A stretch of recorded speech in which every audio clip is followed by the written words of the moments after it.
What is up, everybody? Welcome to Any Given Sunday, the Tuesday edition for Tuesday, October 25th, 2022. I'm your host, Manny Brown, joined by my co host, as always, Josh Rodriguez. Josh, what is good? Not much, Manny. Just came back from Vegas. It was a successful trip in the sense that I saw a Raider game, saw that stadium for the first time, won some money. If you leave up in Vegas, that is a huge win, especially when you're there for Very, 2 or 3 very days. much so. Very much so. Um, Saw one of my best friends from New York, got to see him. So, yeah, it was a huge success, Hey, and I'm feeling good. listen, we've got a up and coming, I shouldn't say up and coming, a rising podcast Swiss Army knife here. So he's on assignment a lot. So bear with us. We try to get Sorry. these episodes as much as possible, but Sorry. it's all good. It's all good, sir. It's all good. How are you? I'm good. I'm good, man. I was a little bit depressed for a few weeks with the Mets completely choking. We haven't talked The end since of the then. year. We haven't talked since. Oh gosh, Ah. yeah, it's been that long. We haven't talked since. We talked personally, but like on the show, we haven't talked. So yeah, I've been licking my wounds from the Mets loss, but nothing makes a Met fan feel better than the Braves losing, the Dodgers losing, and of course the Yankees losing. So, life's better again. Man, I was in Vegas and the Raiders played the Texans. So there's a bunch of people from Houston Oh yeah. in Vegas that weekend. So Mhm. basically the sports books were just packed with Astros fans. Oh Like yeah. it was just like bet. I was there for games 3 and 4 that the Yankees lost, and that was brutal to be around so many Astro fans and have them taunting. Oh, Not just the Yankees. Like you can taunt the Yankees, but when you start taunting New York, that's when I could handle you making fun of Why the fuck are you making fun of New York? Just the make payroll. make fun of Yankee fans. Just taunt Right. them. Don't taunt Right. me. I'm a Met fan. Right. Not anybody else. So, I don't even watch baseball. Like, why are you talking to me? yeah. And then the whole, we would have. You heard a lot of Astro fans taunting Aaron Boone about the roof comments. Oh So, yeah, the roof comments were dumb. That's when I First knew of the all- series. That's when I knew the series was over. Even though First it of got all, 3-2. first of all, they asked for the roof to be opened, and then it came back to bite them in the ass. Dumbass. Of course, Yeah. but no, that wasn't even like the worst of it. The fucking Severino comments. Oh, Bregman got lucky because of his exit velocity. He was only like 90 miles per hour. I was like, idiot. He hit a 3-run home run. In 50 years, no one's going to care that Alex Bregman hit a 3-run home run that was like 40 miles an hour. Right. You know what's going to count? The 3 runs. The runs. Yeah. Scored. Like, who cares? Like no one talks like this. Exit velocity? Like, what who cares? Like, this is so that was just douchey. Like, dude, just own you gave up a home run. Like, it's okay. You're upset. It's mad. I get it. But like, don't be a dick and be like, oh, well, he hit it only 80 miles per hour. Like, first of all, you're the Yankees. That fucking toy you call a stadium in 161st Avenue and River Avenue, like, stop it. Stop it. I mean, that place is a bandbox, but you're gonna be sitting here talking shit about Houston. Like, toy. Fucking toy stadium you have. Like, fucking a little pop-up to second base is a home run. Like, but I got Aaron Boone telling us, well, the roof. Luis Severino, the exit velocity. Like, just shut Do you know how many tweets I saw this year that would like? There's a Twitter account that's like, how many home runs, how many stadiums that specific home run would have been in this amount of stadiums? Where it's like Aaron Judge went deep, 314 feet. Good for good for only a home run in Yankee Stadium. That home run was only good in Yankee Stadium. And listen, I'm not trying to dog Aaron Judge. Like, he had an incredible year, but listen, did playing half of his games at Yankee Stadium contribute to that? Yeah, absolutely. It's not. You'd be an idiot to say not. And it didn't. Absolutely. Yeah, it did. And that's not saying that he wouldn't have hit 40, 45, maybe even 50. 55. But yeah. let's keep it a buck here. But hey, don't tell Roger Maris that. Right. Yeah. Roger Maris. Anyways, man, I'm good. Yankees lost. The Jets are 5-2. I've been having tough week though, man. I'm sorry, dude. Oh man, How do you feel about that? Man, it hurts. It hurts. Yeah. We lost basically our 2 best players. You can make the argument ABT is probably our best player, like all around best player. Yeah, and then Breece Hall was slowly becoming our best offensive player. He was the offensive rookie of the year, far and away. Oh, he was. Yeah, he was on his way to basically winning that by a landslide, and it hurts, right? Because you now lose those guys. Good thing is that they're not like debilitating injuries. You don't have to worry about these guys' careers per se. I mean, ACLs are always tricky, especially for a running back. It may take him a full year to get back to what he was, but I think he'll be back and he'll be as good as he was before. Obviously, you're seeing Saquon now finally be back from his knee issues or whatever, but took a while. But I think he would have been back sooner. He was playing in garbage behind a garbage offensive line, so that obviously did not help. But yeah, listen, it hurts. It hurts if you're a Jets fan. It hurts. It was a tough day to lose. I mean, two of your most impactful players back to back. And then of course all the other injuries that you have. I mean, Mekhi Becton being lost for the season. All the other injuries that you have. I mean, you dodged a bullet with Zach Wilson in preseason, but then of course you lose AVT and Breece Hall. So yeah, listen, I'll take the win. I wish the win wouldn't have came at a cost of losing bodies, but it is what it is, man. I mean, listen, I can't yell and scream about it because it's the NFL, bro. Like, all these teams are battling some sort of injury. It's true. It's true. It's just the way it is. So, listen, we're 5-2. That's all I can say. We're 5-2, and Jet fans need to calm the fuck down with Zach Wilson. Like they're just shitting on him because he's been bad. He was bad in the game. He was. Yeah. But A, we won. B, he hasn't turned the ball over. Like, he's yet to turn the ball over. I think he only had one. He only has two interceptions, 2 turnovers total. Yeah. The entire year so far. He's only played 3 games, I believe. Yeah, 1 touchdown pass. So I think that's getting to Jet fans' heads. Well, he's playing within the system. We're running a football. He's playing within the system. There'll come a time where Zach Wilson has to win us a game, a la Pittsburgh. He did, in Pittsburgh. And we'll see if he steps up. I'm not worried about Zach Wilson. Listen, do I want to see him throwing for 400 yards a game? Of course, absolutely. Who doesn't want to see their young quarterback take that ascension? But hey, you got to give it time. Listen, if we were 2-5 and he was playing this way, it'd be one thing. But we're 5-2. And listen, we got a big game this weekend against the Patriots. That's a winnable game. The Jets should win that game.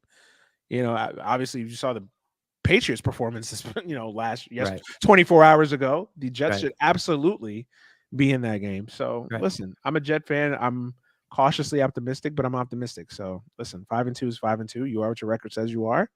And you're gonna just keep on trucking along. So yeah, I mean, I think I would say to a Jet fan, like, there's a conscious effort to run the football and control the clock. We're running for 5. I think like 5. It's part of the plan. 5.25 yards per carry. So like, listen, it's part of the plan. If you let Zach Wilson loose, maybe he has better stats and he has some touchdown passes here and there. But you're 5-2. Like, something's working here. There's different ways to win football games.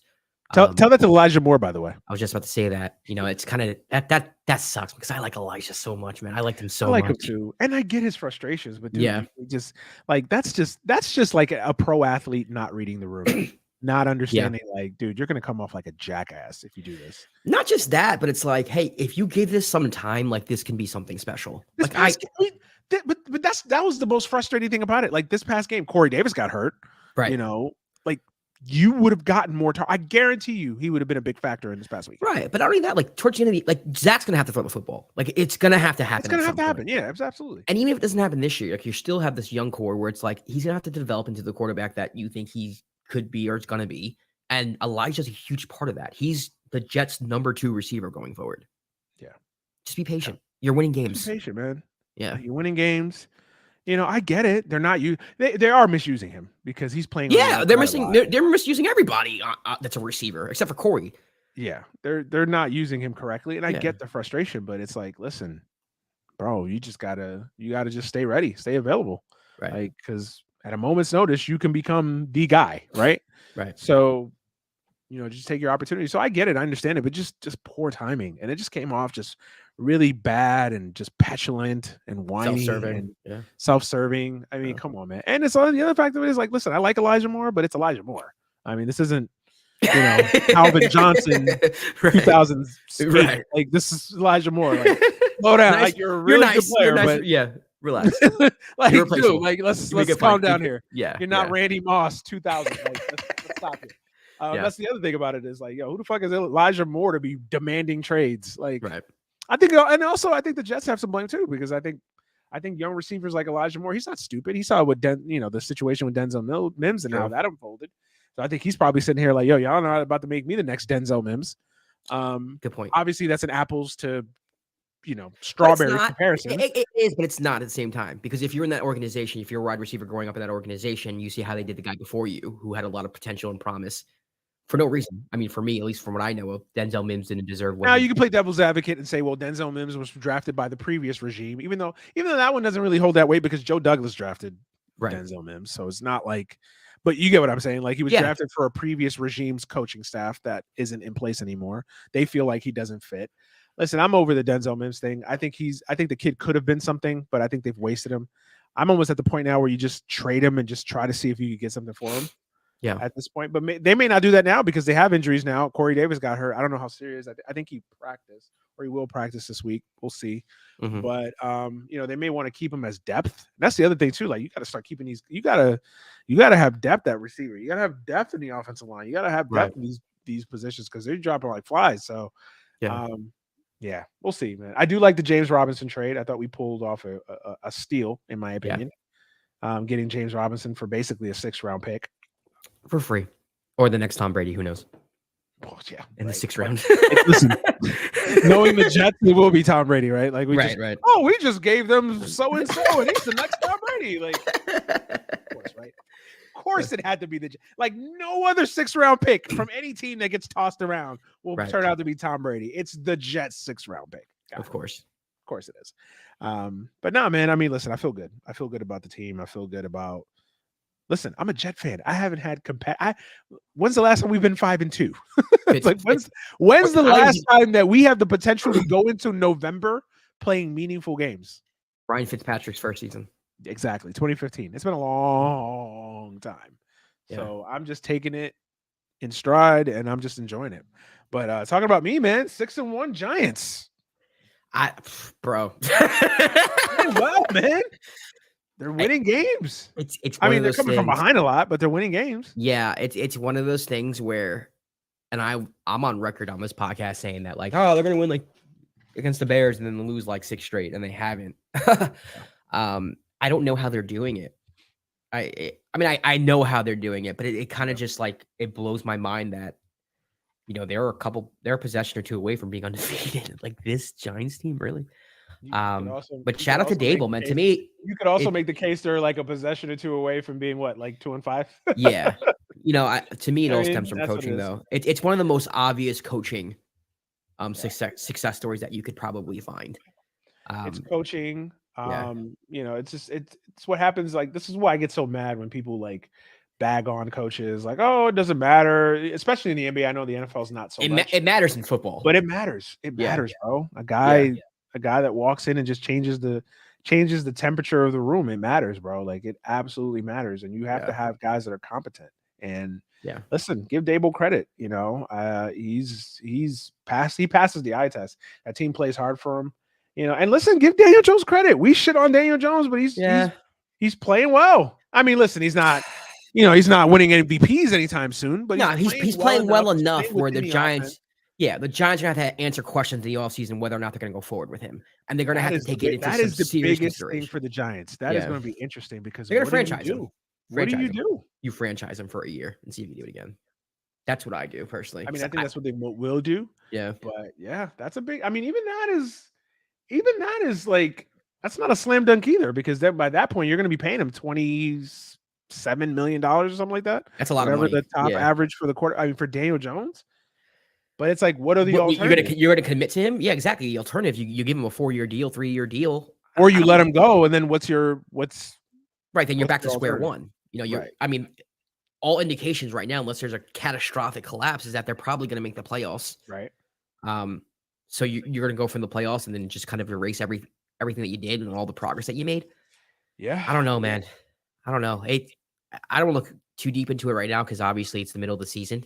But next offseason is going to be, I mean, to be honest with you, is the most important offseason in Giants' recent history. Agreed. In a really long time.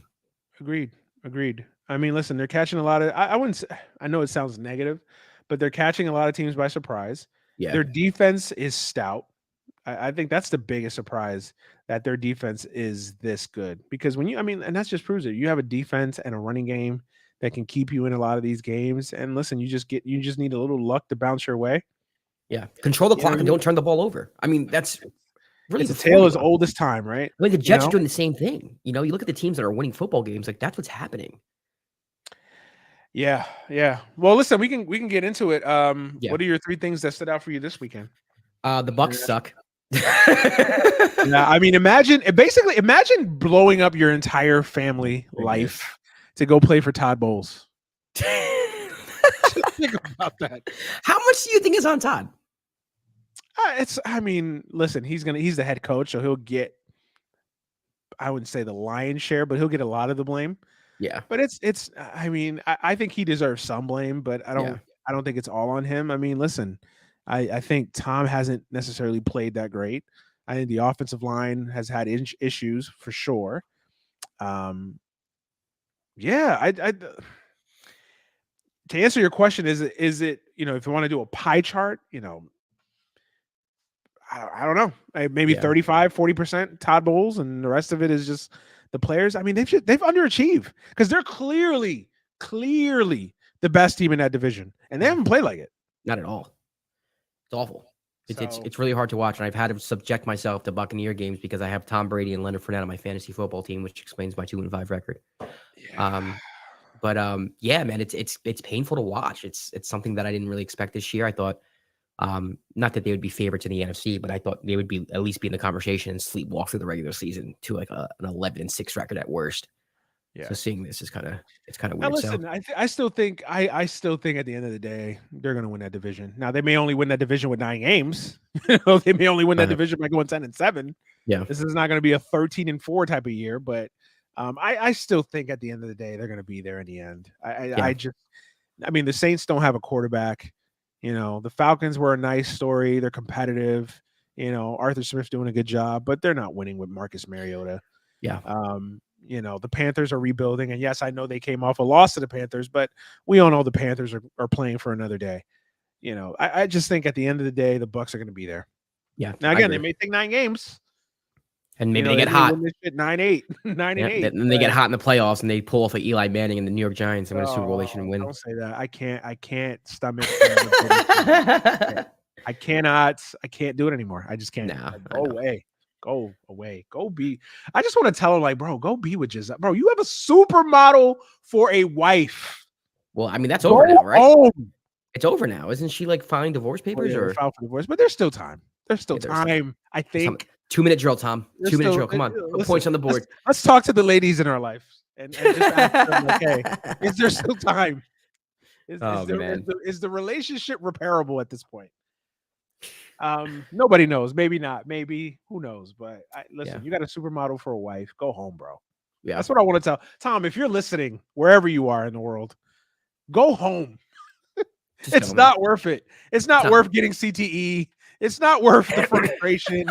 It's not worth the thousands and thousands of dollars in wrecked Apple equipment. It's or Surface equipment, whatever. It's not worth it. Like, go home. Just go home. Yeah. No, I'm with you. The second thing that I learned is that I just had it here. Hold on. Shoot. Bengals are back. Bengals are back. Yeah. I was really high on the Ravens, but I don't trust the Ravens anymore. So I think the Bengals are pretty much the class of the AFC North right now. Might be the most fun team to watch in the league. When they're clicking, they are. When they're clicking, they are. But they're finally starting to click, which is weird because it's like, where was this in the beginning of the season? Where were y'all? Well, I think it could have been also a hangover. I mean, listen, it's hard to get to especially when you're a young team, to get to a Super Bowl, lose. But, a lot of people, I didn't feel this way, but a lot of people were like, attaboy, Bengals, you got there. So close. You'll be back. And they kept hearing that all offseason. So maybe they just kind of, it took them a little bit of time to kind of get their bearings under them. But yeah. I don't want to know. I don't know if I would say they're back, but they're playing well. They're finally starting to hit their stride, I think. And listen, we all know the talent on that team. If Joe Burrow's upright, they have a chance as good as anybody to, win that division. So I'm with you on that. And then number 3 is a sentence I never thought I'd say in my life, which further proves that we're living in a simulation. Geno Smith is a Pro Bowler this year, and the Seattle Seahawks can seriously win the NFC West, which is freaking wild. Which I I don't don't know think they about will. winning the NFC West. I don't think they. I mean, I don't think they will. My money, if I were to bet right now, would probably be on the 49ers to turn it around and win a few games in a row. But dude, like this is not like 2 weeks anymore.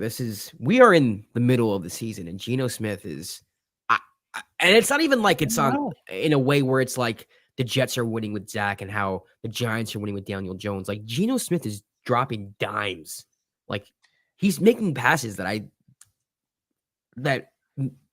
expect like Aaron Rodgers. Like I'm not even exaggerating. Patrick Mahomes to make. No, he's playing well. He's playing well, man. Yeah. He's playing really, really well. And the thing about Geno that I like is that he can kind of play whatever way you want to play. If you want him to just kind of play that ball control, manage the game, don't make a lot of turnovers. Although he does have the propensity sometimes to make some dumb throws, but I mean, a lot of quarterbacks have that propensity.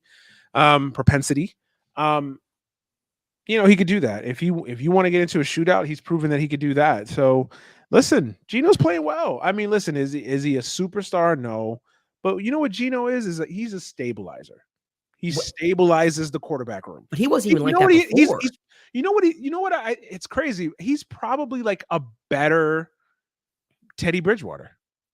Yeah, that's good. But I didn't look at him like that until this year. I mean, I didn't either. I thought he was a good backup. Like I didn't think of him like just complete dog shit. Like I didn't think he was Nate Peterson or whatever. Right. But I thought he was I thought like Geno's a competent backup. But like you, I was like, damn, they're gonna run it with Geno Smith for a full year. Yeah, that's asking for a lot. But hey, listen. I mean, Pete Carroll saw something. It was the same thing that Pete did when in Russell's first year. Yeah, he signed Matt Flynn, and then all of a sudden he's like, I'm gonna go with Russ. And the media was like, what the fuck? It's the same thing. Yeah. Listen, I gotta give him credit. He's playing well. He's playing within himself. I don't know how long it'll last, but as of right now, what are they? 4-3. Yep. They beat up the Chargers. So everybody's flavor of the month, the Chargers. So or the flavor of every month, it seems like the Chargers. So yeah, listen, gotta give him credit. He's playing well. He's playing really, really well. For me, the three things. Number one. This may be the worst NFL season we've had in a long time. Bro, I'm sitting there this past weekend. Now, full disclosure, I've been watching a lot of the baseball playoffs, obviously, for my second content creator role here. But so I've been covering a lot of the baseball. But like honestly, I don't feel like I've missed much football the last couple of weeks. Like it's been bad. Like it's hard outside of the Chiefs and the Bills, maybe the Bengals. Bengals recently. That's recently the Bengals. Every team has been disappointing. The Broncos Eagles, have been the Broncos have been disappointing. The Chargers have been disappointing. The Rams have been disappointing. The Niners, to an extent, have been disappointing. The Ravens have been disappointing. Even when they win, it's disgusting and ugly, and it's not fun to watch. The Packers, another team. Product is really lacking, right? I don't know what it is. I know scoring is down. It's ugly. It's ugly football. It's ugly football. It's undisciplined football. There's been a lot of injuries, and not just the quarterback, but a lot of injuries in general. Bro, it's been bad. Now listen, it's football. At the end of the day, people are still going to watch. People are still going to bet. People are still going to play fantasy football. So that's we don't have to talk about football lose. It's dying or anything like that. No, right. But yeah, it's this product's not great right now. No, it's not great right now. I mean, right now, you run into the TV set to watch Ryan Tannehill. I'm not. No. Are you running to the TV set? Are you running to the TV set to watch Daniel Jones? No. I mean, maybe if you're, I shouldn't say that. Giants, Jets, that's different. It's the first time they've been good in a long time. But the Titans are 4-2. No one wants to watch that. The Vikings are 5-1 with 4-1 with Kirk Cousins. No one wants to watch that. I mean, yeah, man. I mean, I think it's Bills. It's Bills and Chiefs, man. Like that's really what it is. And in the NFC, who the hell knows? I mean, Eagles. It could be Eagles. It could be everybody else. I mean, who the hell knows? I mean, right now, if you were to tell me that the NFC Championship game is Vikings and Falcons, I couldn't argue with you because I don't know. It's completely wide open. I mean, do you fully trust the Eagles? No, I don't. I mean, they might be peaking a little early. I fully believe that too. I believe in having to peak at the end. So to me, I feel like the Eagles are one type of team that goes into gets by the first round and loses at home to whoever's hot. I mean, I know this is a meme to say that maybe the Cowboys, this is their year, but I mean, who's to say the Cowboys don't get to a Super Bowl? But even the Cowboys are freaking hard to watch. They're brutal to watch, man. Yeah. Yeah, Brutal. man. That was that's the biggest. It stuck out for me the last couple of weeks. I'm like, this isn't even just parody. This just like, there's not a great. That's what it is. There's just not a great team in the NFL this year. How much do you think players not playing in the preseason contributes to that? I think it's a part of it. Yeah, I think it's a part of it. Absolutely. I think it's definitely a part of it. Where I think you're seeing basically the first month, really first quarter and a half of the year is essentially like an extended preseason because you're just not. These players are just not playing. And listen, I get it. I get it. If you're a coach, I'm like, I'm not throwing out my best lineman out there and he gets banged up in preseason and now I'm shot for the rest of the year. Like, I get it. I understand it. But I think that this is a receipt of that. It's just like, hey, like we're just gonna get this. And I think this is gonna be the going trend where September and October NFL football is gonna be kind of ugly. It's disgusting. Kind of crazy. Now who knows? Maybe November and December is where these teams are going to now start hitting their peak, and it's going to feel like, oh, okay, this is what this team was supposed to be.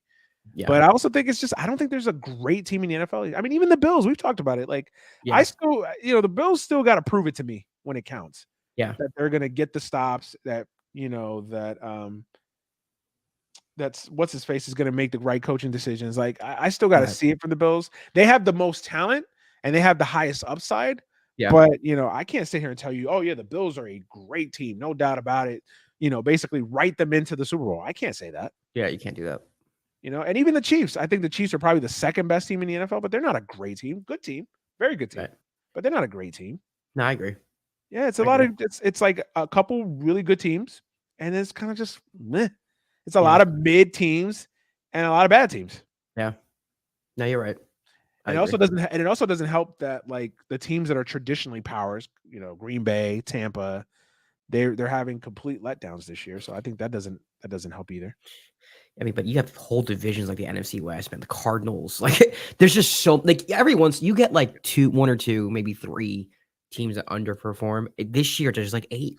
I mean, it's bad. It's really bad to watch. Yeah, I agree with you, man. It hit me. It hit me hard this weekend. I was just like, because flipping back and forth between LCSs, and then I'm just watching some of these games, and I'm like, I didn't even turn on Red Zone. I was just like, I'm not missing anything. Like, these games are dull. They're low scoring, and not that I want to see 45-50. Like, I don't want to see those games either. But it's like it's just non-appeasing, not appealing football. Like I don't know what it is. Hopefully it gets better, but it stood out to me very, very much. Yeah. Second thing for me, Packers might be in some trouble. Yes, might be. No, they are. Yeah, I tried to give them the benefit of the doubt. Hey, it's the Packers. It's Aaron Rodgers. They'll figure it out. They always seem to figure it out, especially in that division. But, what have they lost now? 3 straight, 4 straight, something like that? 3 straight to the Giants, Jets, and Commanders. Yeah. I mean, listen, you could probably excuse the Giants and the Jets because they look like they're teams that are on the rise. But the Commanders, there's no business that you should be. There's no reason on earth that you should be losing to Taylor Heineke and the Commanders. I mean, Manny, we live in a world where Aaron Rodgers is a 12-point underdog. I don't care that it's against the Bills next week. In what world is Aaron Rodgers, who's I don't want to say he's in his prime anymore, but he's not 45 like Brady is. Yeah. No, I mean, listen, crazy. That team has some real problems, and I honestly just don't see. I mean, unless they make a trade, I don't see it getting better. Yeah. And now maybe this is rock bottom, and maybe they could kind of rally the troops and figure out a way to steal one. I mean, there's still. I mean, that's the thing about them. I still think there's talent on that team. Like, I don't think they're bereft of talent. Like, I think there's talent on the Packers. Yeah. Their defense, while it's underperformed, is still talent-wise pretty good. I mean, I think ranking-wise, it's still like top 5 defenses in the NFL. It's a solid defense. I think solid defense. Yeah. They have a good running game. We all know their running game is solid. Yeah. And, okay, they don't have a great receiving room, but, I mean, you got to throw the football. I get it. And you have Aaron Rodgers. But I don't think that's a team that's bereft of talent. I still think they can figure it out. But right now, they may be in trouble. I just think I don't know. I mean, you get behind too early, and I think the biggest thing for them is that the division might be gone. Yeah. So they're going to have to make it as a wild card. Right. And then you got, 3 teams in the NFC East, which you didn't expect. Yeah. Yeah. So that was a big thing for me. I'm like, man, the Packers just, this may be one of those years where a good team like the Packers just goes 7-10. Yeah. Just doesn't fire. We'll see. And the last thing, what was the last thing? I had it too and I forgot it. What was the last thing? New York football's back. That was the last. It was like that was the last thing. New York football is back. I know we alluded to it a little bit there, but I mean, hey, listen. I think if you're a fan of both these football teams, I think you got to be feeling really good. I mean, the Giants are 6-1 right now. If the playoffs ended today, the Giants are a playoff team. Wild. And and listen, they're still in the division race too. I mean, they're not out of the division race. Yeah, which is crazy. Like the Giants could conceivably win the NFC East, host the playoff. I mean, they could get a bye. That's how crazy the Giants could get a bye. I don't think it's going to happen, but it could happen. Yeah, it could absolutely happen. So I think if you're a Giants fan, I think you got to feel really good about your team. I think if you're a Jets fan, we already talked about it. I think you got to feel really, really good. 5-2 is 5-2. And, I don't want to hear about the schedule and, they've played backups. I don't care. You play the teams that are in front of you. Exactly. This is a league where you got to get the wins wherever you can get them. So yeah, and no one apologized to the Jets when the Jets were playing backup quarterbacks. And I don't care. Listen, I'm a Jet fan. No one wrote me a damn card when on national TV we had, James Morgan a couple years ago, and Joe Flacco and Matt White, and name a quarterback that we. Sam Darnold seeing ghosts. No one ever said anything about me. So now all of a sudden I'm supposed to feel bad for these teams that are compromised at the quarterback position. No, we're laughed at. We're laughed at. A joke. Yep. A joke. A laughing stock. So listen, this is good, and you know how it is. New York. When you have New York involved in any sport, it's always better. So it's good. So I think that's the one thing the NFL has going for it. This year, a lot of franchises that have been kind of doormats for the last decade are starting to rise up. The Jets, the Giants. It's going to make it for a better viewing experience. It's going to make it for a better football experience too, because the Jets are good. The Giants look like they're good. The Cowboys look like they're good. San Francisco looks like they're good. When you have these markets involved, I think it helps the product. So, man, Jets and the Giants, man. I'm starting to believe. Who would have thought? I don't know if I believe yet, but it's nice to have meaningful football. Bro, they're 6-1. They're 6-1. It's hard. I know. I get it. I get it. They're 6-1.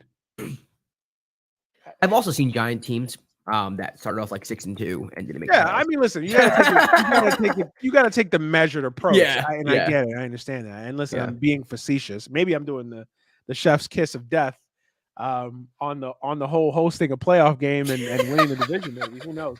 But I mean, honestly, like if you're just being realistic, like the Giants are not that far. I mean, they're in second place, right? When they play the Eagles, they beat the Eagles. Who knows? They could be in first place if they keep up at this rate. Like they could conceivably win that division.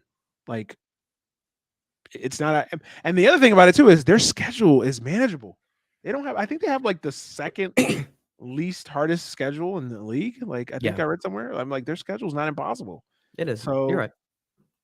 Hey, listen. I think if you're a Giant fan, I think you have reason to believe. So yeah, I think so too. I think they're a playoff team. At this point, I think it's safe to say they're a playoff team.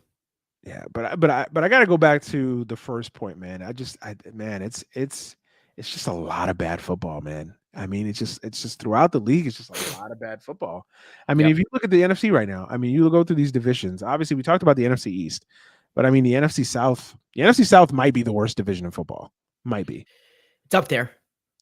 I'd say the AFC South is pretty bad too. I mean, the NFC. I mean, Matt Ryan. I mean, his career is over. I mean, you got benched for Sam Ellinger. Like, what is this big sweat? What is this big noon college football? Like Sam Ellinger, really? Yeah. Yeah. I mean, listen, Matt. He had a good run. He's old. He's shot. Yeah. I think the Colts are just trying something new. Listen, I think some of these teams are just better off tanking. Like if you're the Colts right now, why not just tank? Get a quarterback. Just get a quarterback. I mean, you're not going anywhere with Sam Ehlinger. That's the thing. You're not going anywhere with Sam Ehlinger. Well, maybe they are tanking. Maybe this is them tanking. I mean, yeah, probably. Yeah. Lowest of keys. Yeah. This is probably them absolutely waving the white flag and saying, yeah, we're season's over. We're done. We're not going anywhere this year. We're just fucking blowing this shit up. Yeah. But I mean, Jacksonville. I whiffed at that pick, 2-5. I don't think they're winning that division. Clearly. No. A little premature there, man.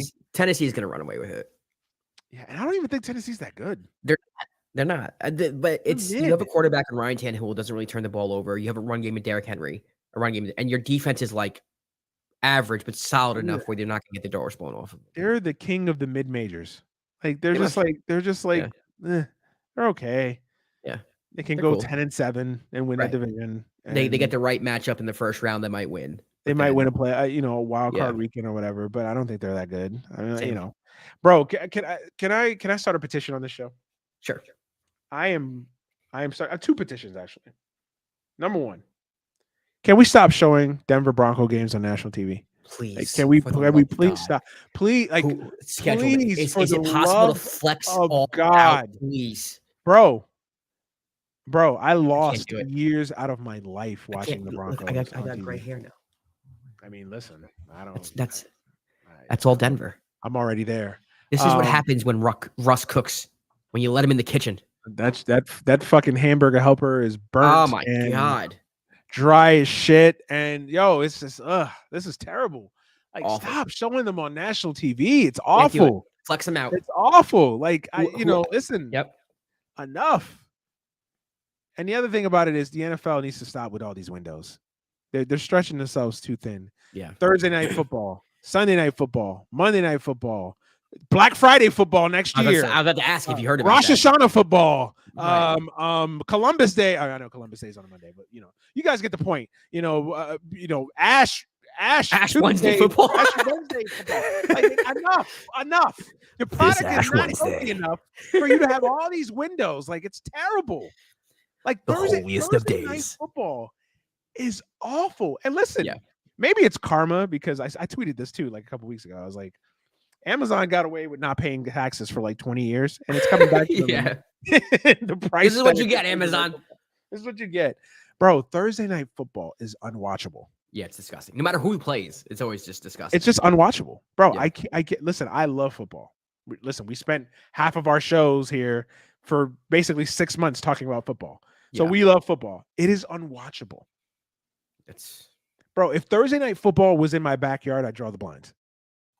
I mean, that's because most of the time you get matchups like Jaguars, Titans this Thursday. And it's like who wants to watch? Sorry, honey, I can't do date night tonight. I got to watch Jaguars, Titans. Commanders, Bears. Like, really? I mean, it sounds kind of weird because this Thursday, we actually do have a you get a couple of them here and there. Yeah, Bucks, Ravens on paper was supposed to be good, but like the way these two teams have been playing, it's like, great. Yeah, that's not a skippable game. Like, you'll watch it because it's a decent matchup, but bro. I think they got a problem. Like these games are just not. I mean, even the Sunday Night Football game this past week, Steelers Dolphins. Ugh. No. That was.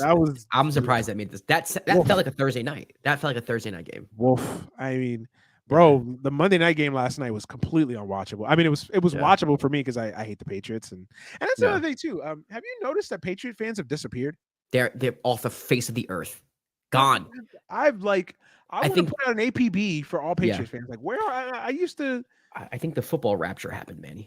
Got it. Okay. Bailey Zappi isn't doing it for you? Lord Tom Brady left, and Bailey Zappi isn't doing it for you folks? The worst quarterback controversy in history. God. That's a great point, man. Patriot fans were everywhere for about 15 to 20 years. I don't see anyone. And now you can't find them. Can't find them. I don't even see a Patriot jersey. Yeah. Anymore. That's the craziest thing in the world. Like, ever. I don't even see a Patriot jersey anymore. They don't exist. They don't exist. And the media doesn't talk about them. I mean, why would they? They're mid. Yeah. Bro, who wants to talk about Mac Jones and Bailey Zappi? The middest of mids quarterback battle. Remember Bailey Zappi? They were trying to make Bailey Zappi a thing, weren't they? They were just trying to. Yeah. I mean, listen, he had his moments. He has his stretches, but I'll say this. I like Bailey Zappi better than Mac Jones. Yeah, that's not saying much. I know. I know. That's really not saying much. QB controversy in New England. Oh gosh. Yeah, man. I mean, listen, this is as bad as I've seen it in a long time where it's just not an appealing product right now. I mean, listen, you'll watch because what the hell else are you going to do in a cold October night? But watch football, right? But it's like, man, it's bad. Like yeah. What did you think of the Monday Night Football game? Were you surprised the Bears beat down the Patriots that bad? I actually was. I expected the Patriots to control the clock in the line of scrimmage and run the football, and I thought it'd be an ugly game. Justin Fields played well, but yeah, I don't think highly of the Bears at all. So for me, it was kind of weird to see them going to Foxborough, even though the Patriots aren't what they used to be. The Patriots do still, they are mid, but they still do a decent job of controlling the clock against teams that they should beat. Yeah. Patriots will win games. They'll beat the teams they should beat. And then it kind of surprised that they didn't here. Yeah, that was a surprising outcome last night too. I did not see that coming. I actually thought the score would be reversed. I thought the Patriots were big. Like you said, they do a good job of beating the teams that they should beat. But yeah, I don't know. That stood out to me. I was like, man, maybe the Patriots are just so hard to read because they don't have a great offense. Their defense is good, but not great. They're just there. They're just kind of there. They're not phenomenal at they're boring. The Patriots are boring. Their identity is like, we're going to just try to run the football because we have nothing else to do. It's not even like we're going to try to run Belichick. Right. We have the greatest coach of all time. Yeah. We'll let him scheme he'll scheme us into a win. Right. I mean, Ramondre Stevenson's a good back. Yeah, Ramondre Stevens is a good back. They have some good players. Like, I don't want to sit there and say like the Patriots are basically the cupboard is bare in New England.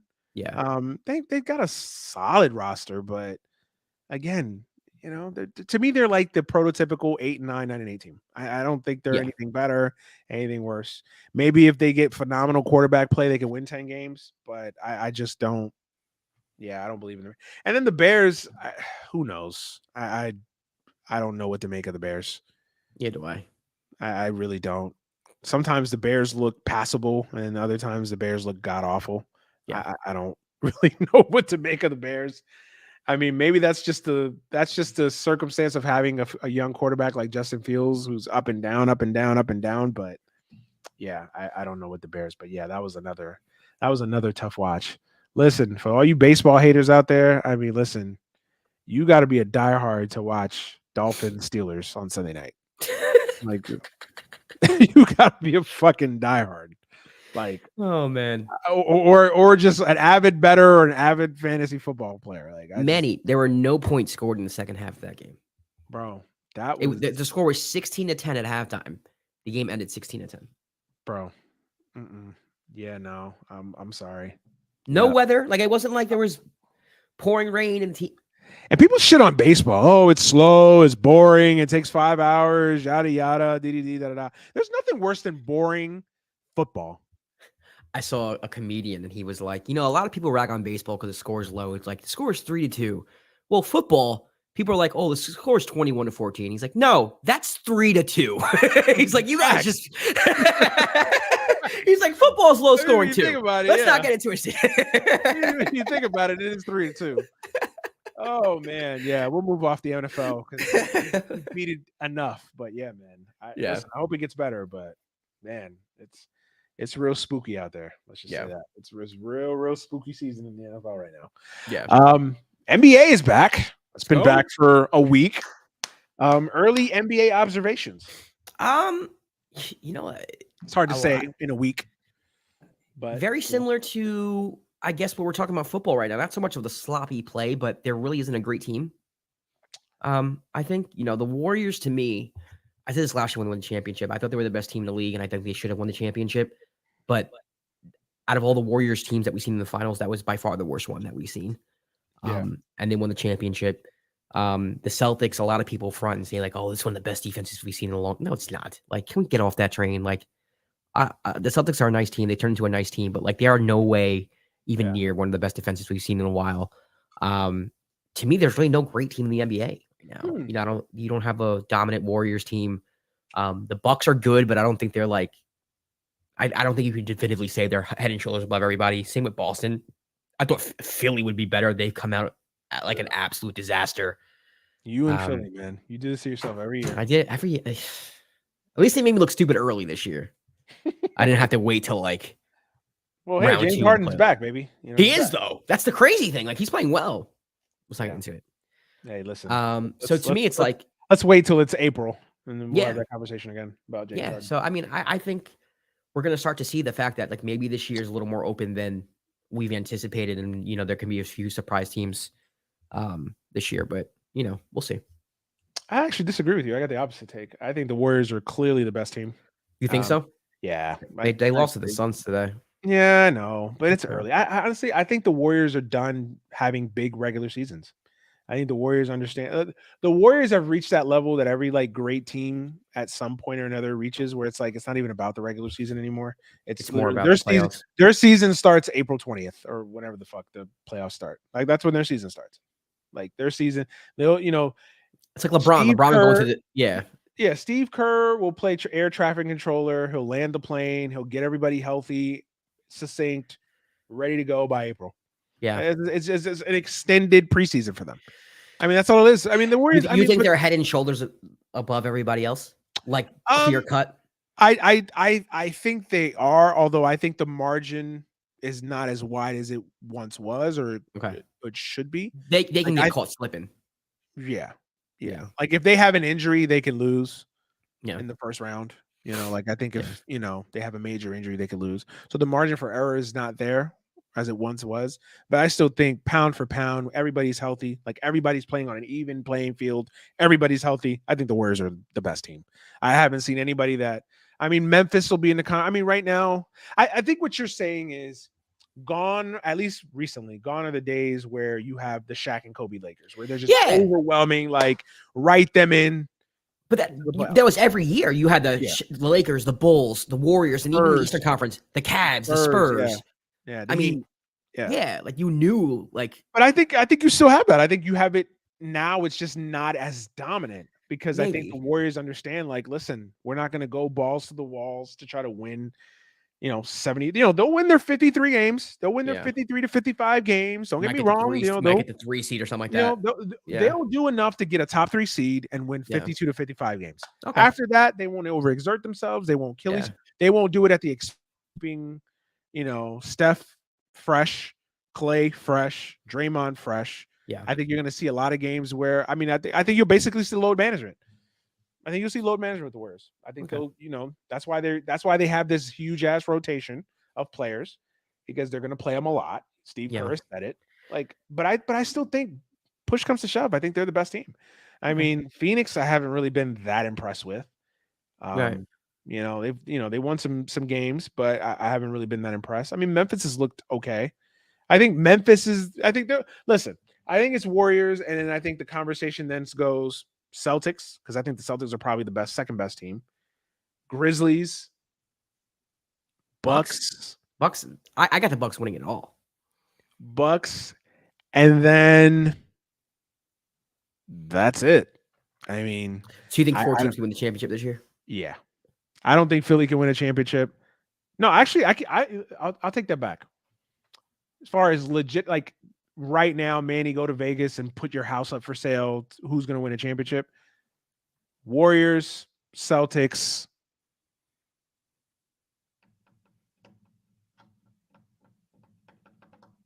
Bucks.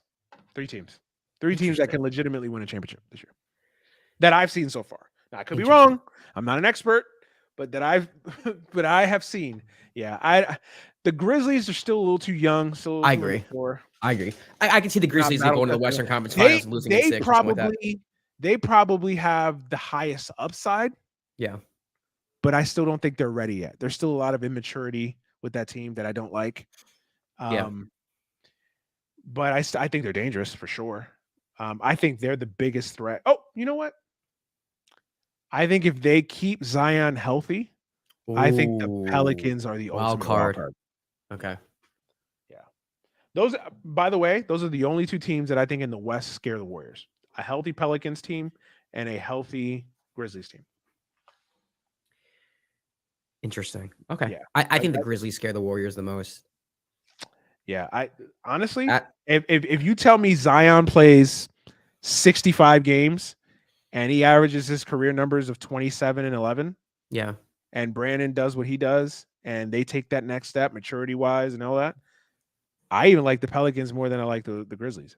Ooh, veteran presence there, stabilizing forces. They have an unguardable, destructive force in Zion. Like Zion is Shaq. He's just 6'7". Yeah. Like that's how high I am on the Pelicans. And I know I'm a Duke stan or whatever, but like if Zion is healthy, yeah, and that team is healthy, I really like that team. Willie Green has proven he can coach. Yeah. Like I think they are the big if they're healthy, you could put this as a hot take, whatever. If they are healthy, they are, I think to me, even beyond the Grizzlies, I think they are the biggest threat to the Warriors.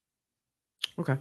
Now they're young. They have some maturity issues as well. They gotta get a little bit more pelts to really gotta get it to that level. But yeah, man, I'm bullish on the Pelicans. I really like that roster. I like what they've done. What about like the next tier, like the Clippers, as far as the next tier, listen, Clippers, Blazers, Nuggets. I think the Clippers, obviously, if Kawhi, it's all about Kawhi. If he's healthy and Paul George are healthy, I think they'll be in the conversation. They're in that. They're kind of the leaders of the next tier. They got to learn how to play together. I think that's the thing right now. I think we're going to see the Clippers play like some like suboptimal 500 basketball until again, maybe it's still too much redundancy to me. Paul George and Kawhi Leonard. We've talked about this. But they're also on deep, the dime. Yeah, I know. On any show we've been talking about basketball since pre-pandemic. It's redundancy. It's redundancy with them. They're the same player. Yeah, but I think they're deep though. Like that's the thing. Like their bench is incredible. And Ty Lue's a hell of a coach. Yeah. Ty Lue, I'm done shitting on Ty Lue. I think Ty Lue's a hell of a coach. He's proven it. Again, the health of Kawhi is a big thing for me. If he's healthy, if they're upright, I think they have a shot. I think they're a factor. I think them, Phoenix. I'm just gonna do the West. Phoenix, Clippers, Dallas. They're all kind of in that same conversation as that next tier. Like if things break right, they could get to a conference final. Things break right, they could get to a final. Dallas to me is still too much Luka or bust. Dallas is Fugazi, bro. They're Fugazi. Yeah, I don't love Dallas. I guess my question to you is like, who do you think is like the Phoenix Suns of 2 years ago and the Memphis Grizzlies of this year? Like, do you think we have that? Like the Blazers are 4-0 right now. Do you think that they are possibly like that? Like in the sense where it's like, oh shit, the Blazers finished the season as the 2 seed. Oh man. That's a great fucking question. That's a no to the Blazers. I think the Blazers are better. I think they'll definitely be in that conversation for the 6th to 9th seed. So I'll say that. But as far as like they're gonna take that jump, no, I'm not there with the Blazers. Damn. Bro, I think the Pelicans. Yeah, I think the Pelicans. Like And listen, this is not like this out of the ordinary, out of this world pick, because I think a lot of people are bullish on the Pelicans. That's what everybody's basically saying. But I think that, bro, it's just look at what they did last year, and who knows, maybe that was more of a symptom of Phoenix than it even was the Pelicans. But look at what they did last year. That team really matured last year and really played. The second half of the season, they really played outstanding basketball. Willie Green proved that he can coach. Now you're getting, if he's healthy, one of the most unstoppable forces in basketball. Like that team just needs to stay healthy and just mature. And I think that they could be right there in that conversation. Okay. Minnesota. Yeah. Let me finish with Minnesota. I kind of feel the same. I don't know how to feel about Minnesota. It depends exactly on the day. About Minnesota. It depends on the day with Minnesota. Fugazi. I think Minnesota could. To me, I think they're like Memphis, but I think Memphis is more mature than Minnesota, even though Memphis is immature as fuck. Does that make sense? That makes a lot of sense, and you're right. Yes. I don't trust Minnesota. Like they're boom or bust. That's what I'm trying to say. Like Minnesota could win 55 games, and they could also be in the play-in. Minnesota's the type of team that will blow out the Golden State Warriors at home by like 27 points. Anthony Edwards have like 35, and then the next day they go on the road and lose to like the Thunder. Yeah, Like that's boomer that's bust. Minnesota. They're literally But they're more like bust. the Baltimore Ravens. They're like, you don't know Worse. what you're getting with them. Like one night they'll play great, the next night or next week they'll look awful. Like you just don't know. Los Angeles Chargers. More than something like to me, they just don't fit. I understand where they're going with the Rudy Gobert thing, but now you move Cat to the 4. You make the lineup bigger for Ant. Now he doesn't have enough room to operate, so he's getting frustrated. Cat to me is best. Like he can play perimeter, but he's best going to Cat's the hoop. getting mad about Ant making comments about come on, like Gobert, like he's taking up space. Now you might be better defensively, but some people are playing out of position. And then your leader at point guard is D'Angelo Russell, who I don't really trust all the time with the basketball, even though he's talented and can make plays and can win you games here and there. I don't trust him in tight spots. You lose Patrick Beverley, and a lot of people laugh at me when you say that, though. But I think he formed like this tough identity on the perimeter for them and gave them some type of like swag and identity that's now gone. I just think, to me, like they from the beginning have felt like a dumpster fire. After the Gobert trade. And, you know, they're 2-2 right now. Obviously, you have no idea what teams are going to be like after 4 games. Yeah. But to me, I think they're at best a playing team. At best. At best. Wow. Yeah. I mean, listen, I that's the thing, man. If someone told me right now, yeah, I'm bullish on the Timberwolves, bro, I think they can win 52 games, I'd be like, yeah, I can see that. And then if you told me, and then if I had the same conversation with you, I'd be like, yeah, I can see. Yeah, I mean, there's an argument for it. You know, I mean, I can't. Yeah, I can only see how I see it. But like, you know, best case scenario, Rudy Gobert is a defensive force in the paint, and Cat's game opens up, and Anthony Edwards learns how to work with the 2 big guys, and D'Angelo Russell matures and takes it. Like, but you're right, man. What you said was completely correct. Like, they are an immature team, like maybe the most immature team. The only thing I don't pay attention too much to the fit as far as Gobert and Cat is because I think Cat wants to be a 4 anyway. Like I think Cat fits better as a 4 anyway. He's a lot like AD. He doesn't want to be down low banging. Exactly. But that's what I was going to say. But you want AD there. Like I want Cat down low. Honestly, I've never wanted AD at the 5. And I know we're going to get to the Lakers, but I've always felt like AD is at his best at the 4 because it's his most natural position. Like I'm a guy that like I'm someone that I want to put people in the positions that feel natural to them. Like if you like being a point guard, I'm going to make you a point guard. It may not look aesthetically pleasing, but if that is your best role, then I'm going to make you that. Because I think you take away from the player by trying to make them something that they're not. Like AD is not a 5.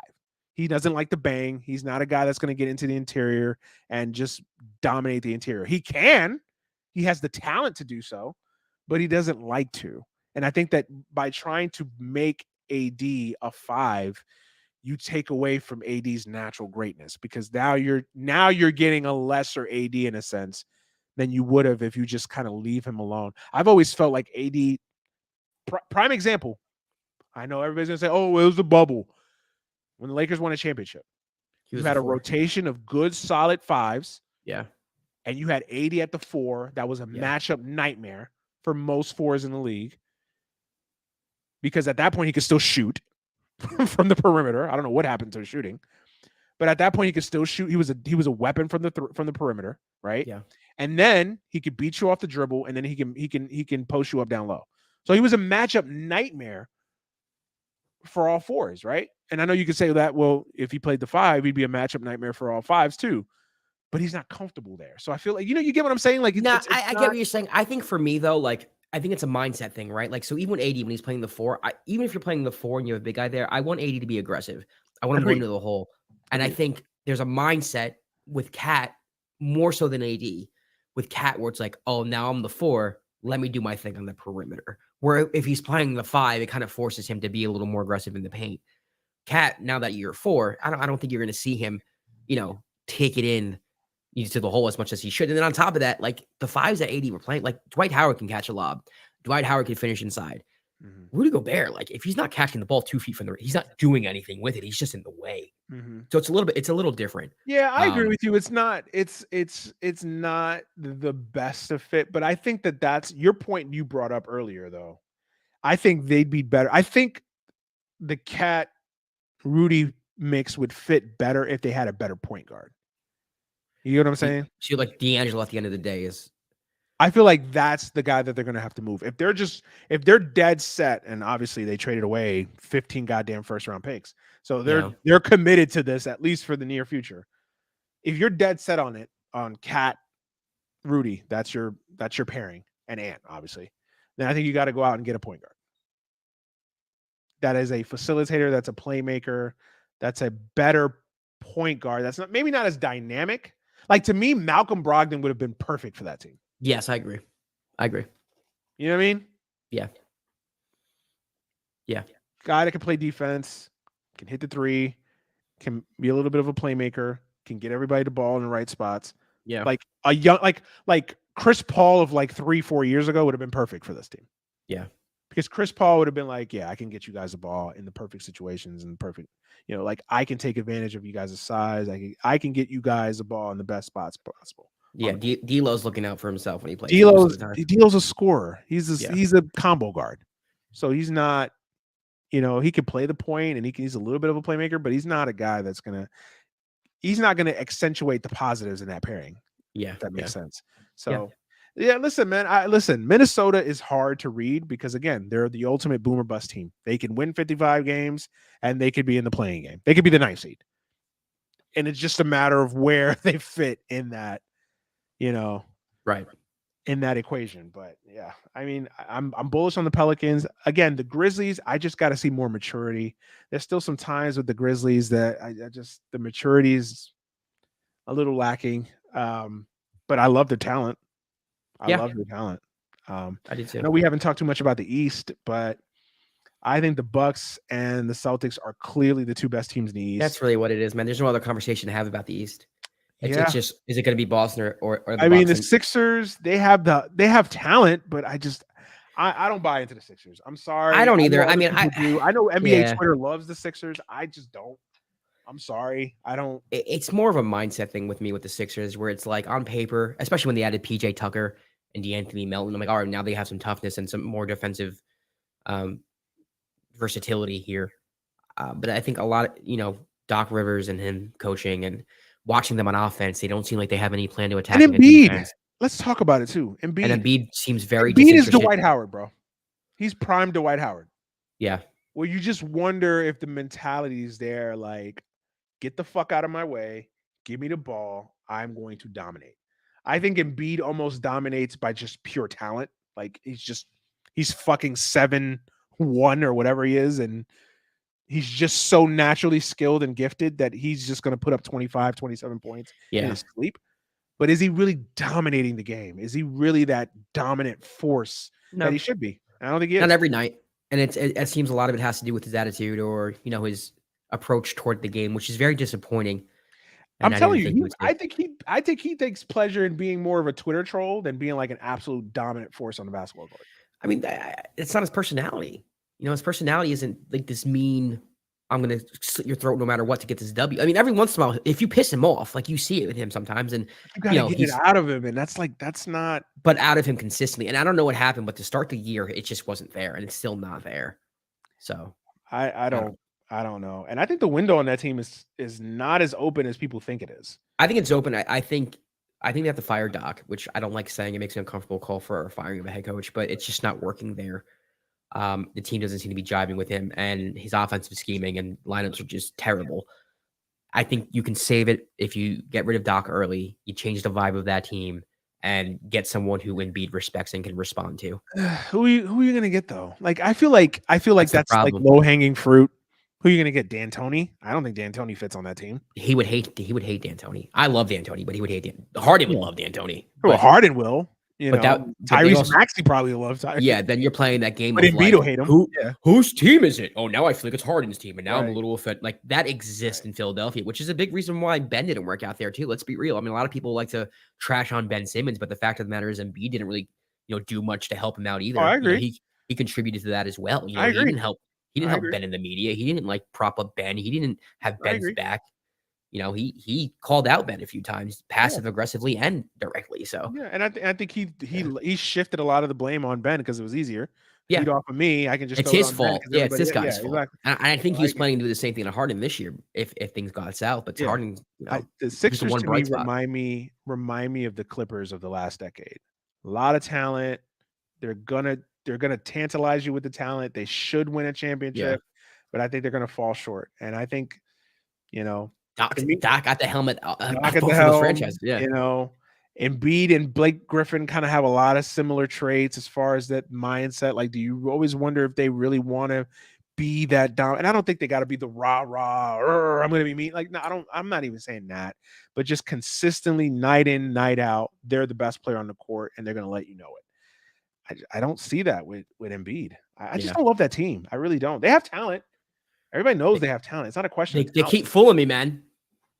Yeah, they keep fooling me. I knew that shit a long time ago. I never bought into that shit, and they've only made me every other year since. Yeah, the Heat. The Heat. The Heat were last year. That was their window. Exactly. That was their chance. They're 1-3 now. Like I don't take the Heat seriously anymore. They'll recover. They'll win their 48 to 51, 52 games, but they're not contenders. The Heat had their window. Now, listen, if they make a big trade, they add Kevin Durant or somebody, then that changes the conversation. But yeah, I don't see the Heat being a factor. Then the East has got a lot of young, soon to be ascending teams. Like I like the Pistons. I like what they're doing. Yeah. The Hawks, I'm not there yet. To me, the Hawks are like the discount version of the Memphis Grizzlies. Yeah, I agree. The Knicks. What do you think about the Knicks? I like them. They play hard. I'm curious to get your take because it's crazy, right? I'm in the know in Knicks Twitter and Knicks. Like I know a lot of Knicks fans, obviously, and it's crazy. I can't get a consensus. Some Knicks fans I talk to, they either love this team, or some Knicks fans I talk to, they hate this team. There's no real in between. So Nick Twitter's batshit crazy. Let's just leave it like that. I mean, they're out of their minds. I like this team. I like what I've seen so far. They're moving the basketball a lot more, and they're playing with a way faster pace, which I could definitely appreciate. They're getting out and they're running. Yeah, it's not just the bench unit doing it. Julius Randle. There was a play where they had a made basket, got the ball. Julius Randle outlet immediately. He passed it up to RJ, who had a layup in like 3 seconds. You didn't see that last year. Yeah. Jalen Brunson is a stabilizing force. Knicks haven't had a point guard in such a long time that it's nice to actually have one who can actually distribute the basketball and take pressure off of our guards and even Julius. So I like the Knicks. I mean, I don't think their ceiling's too high, but I do think they're going to surprise some people. Like, it would not surprise me at all if they end up being like a 6-7 seed, but I expect them to. I actually think they're better than they were, when was it? 2 years ago as a 4 seed. Yeah, 2 years ago. I think so too. I just think they got. Yeah. I they're not going to win the championship. I like Brunson. I don't know why Brunson gets a lot of. Listen, is he overpaid? But you could say that about 98% of the NBA. Manny, this. Listen, if he was dunking the ball hard like Russell Westbrook, there'd be people all over him. Like if he was flashy, like he is too. He gets the job done. Very good player. Yeah, he's a winner. He's a winning basketball player. Right. He won in college, won in high school. He's a coach's son. Yep. He knows the game. He made himself into a very good player. Yeah. Like, I like Jalen Brunson. He had his first turnover of the season in the third game. You know how crazy that is to be a point guard and not turn the ball over for 2 straight games. I like Jalen Brunson. Okay, is he Luka? No. But nobody said but even the people that like Jalen Brunson, nobody said he's. I hate how like the NBA, and this is a little bit of a rant, but like NBA fans like shit on guys because they feel like they get paid too much, but you could say that about 98% of the league. Right. Like NBA money is like monopoly money now. Like a lot of these guys are getting overpaid because of the TV contract. Like, does anybody think that freaking J. Cole in Philly is worth the amount of money he makes? No. Tobias Harris? Like, no. We all know he's not the player. Philly J. Cole. I always forget his fucking name. Tobias Harris. Yeah. Does anybody think that Tobias Harris is like a max player? No. But he gets paid that because that's the market. That's that's the Tyler Hero inflation. That's the other thing. Tyler Hero's more egregious than Tyler Hero. Yeah, it is. Like Tyler Hero, really? I know. Who was the dude that was on the Knicks a couple years ago that did the discount double check after every 3? Steve Novak. Like, you guys gave $100 million to hip hop Steve Novak. Like, seriously? Like Steve Novak that likes black girls. Like, really? Right. Like, this is the guy you gave $100 million to? Yep. Like, this is what we're doing? fucking Steve Novak that grew up in the Bronx, or Steve Novak that grew up in wherever the fuck Tyler Hero's from, Florida or whatever the fuck. Florida. I think Like, he's from Florida. yeah, like Steve Novak that listens to Trick Daddy. Like, stop. Please stop. Migos Steve Novak. That's what I'm calling him. Migos Steve Novak. Like, but nah, I mean, I'm with you. I think the Knicks will be better.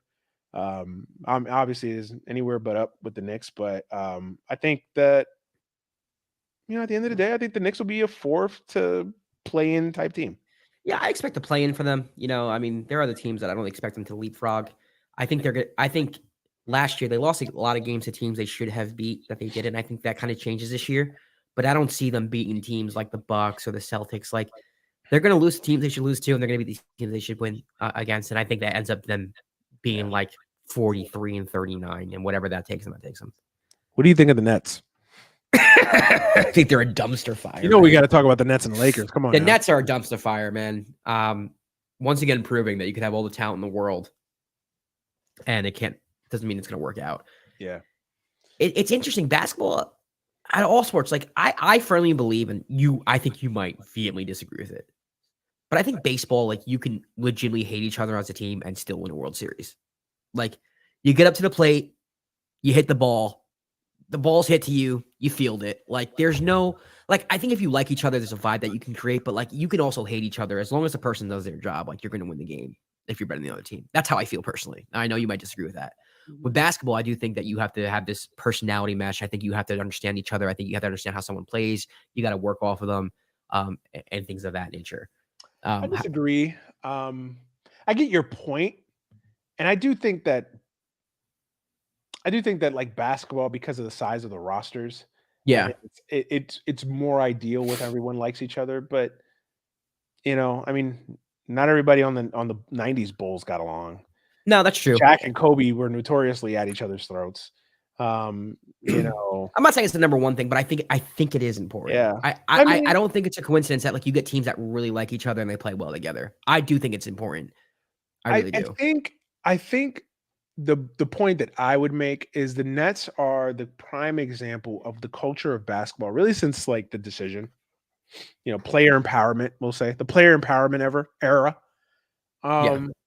Where I think that a lot of GMs, a lot of owners, a lot of NBA fans, NBA Twitter, wherever you want to call them, I think there's this like belief that if you just throw great players together, oh yeah, it's just throw them together, they'll figure it out, without like building a roster and cohesion and chemistry.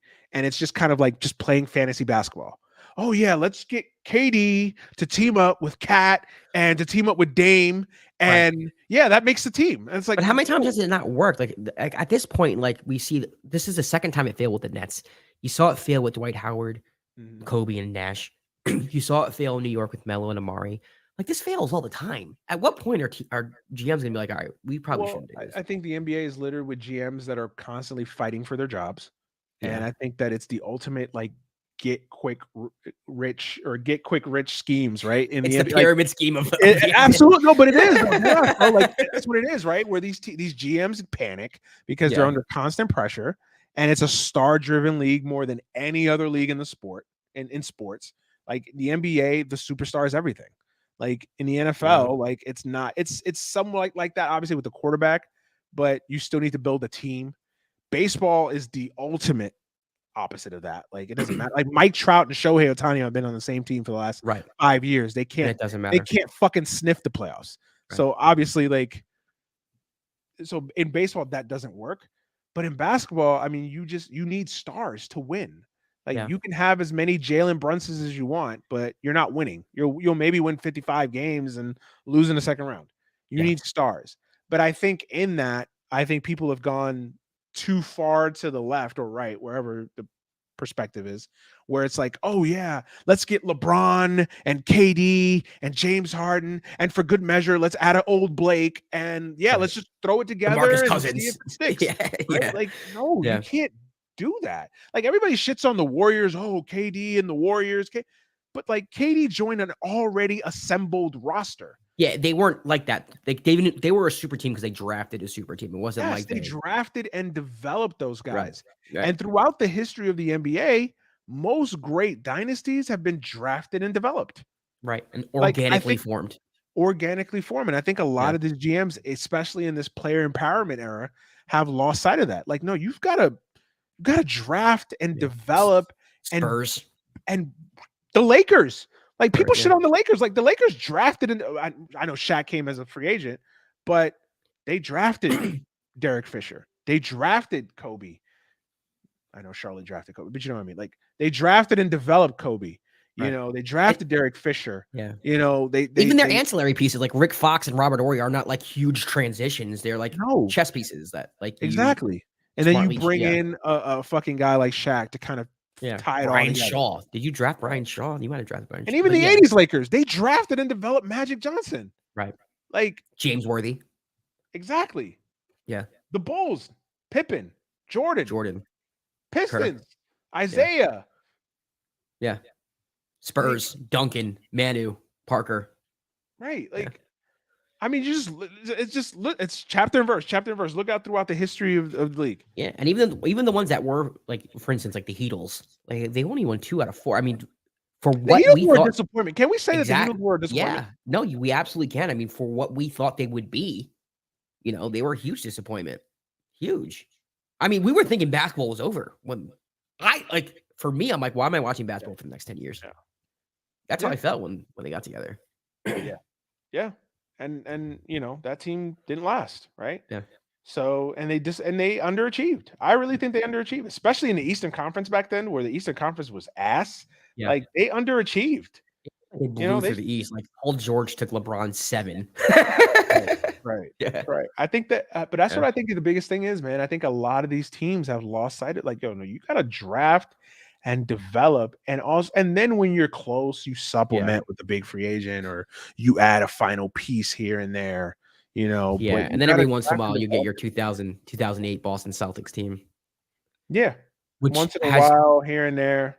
Has done that one championship has done more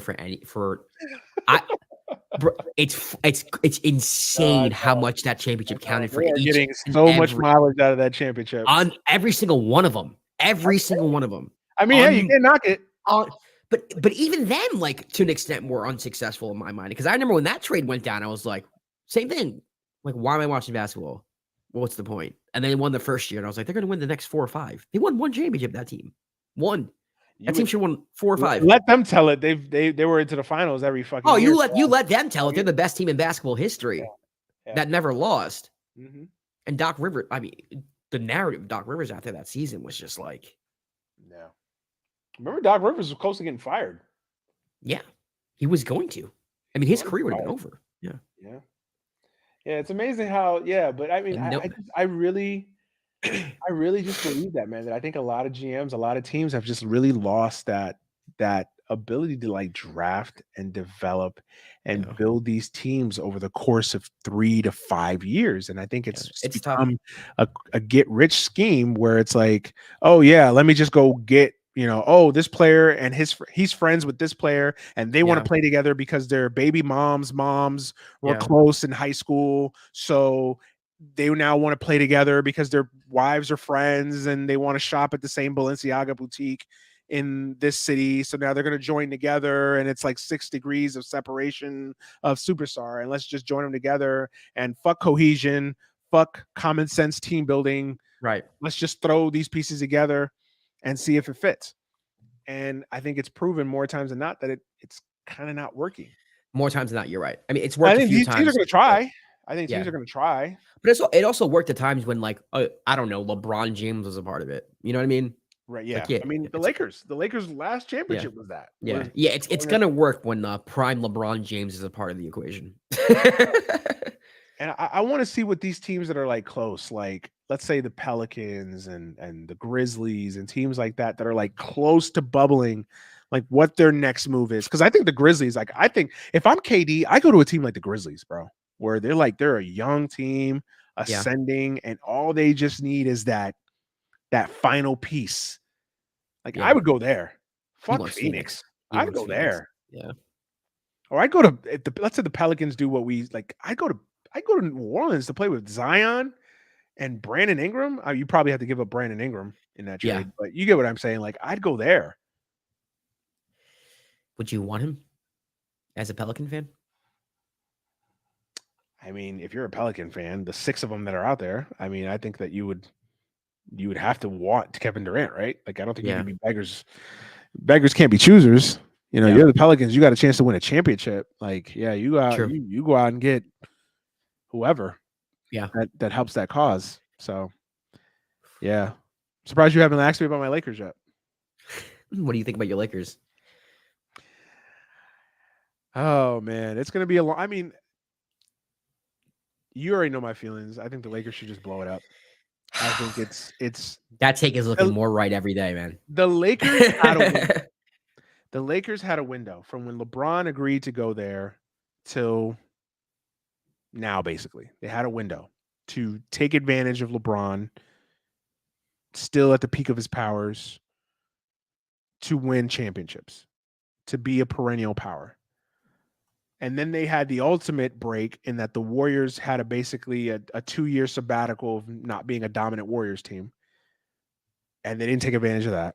They won a championship. They won a championship, but like, think about like where this team is now and where they were just 2.5 years ago when they won that championship. And like the stark decline. And listen, it's not all Rob Pelinka. It's not all LeBron. But it's mostly LeBron. Yeah, it's mostly.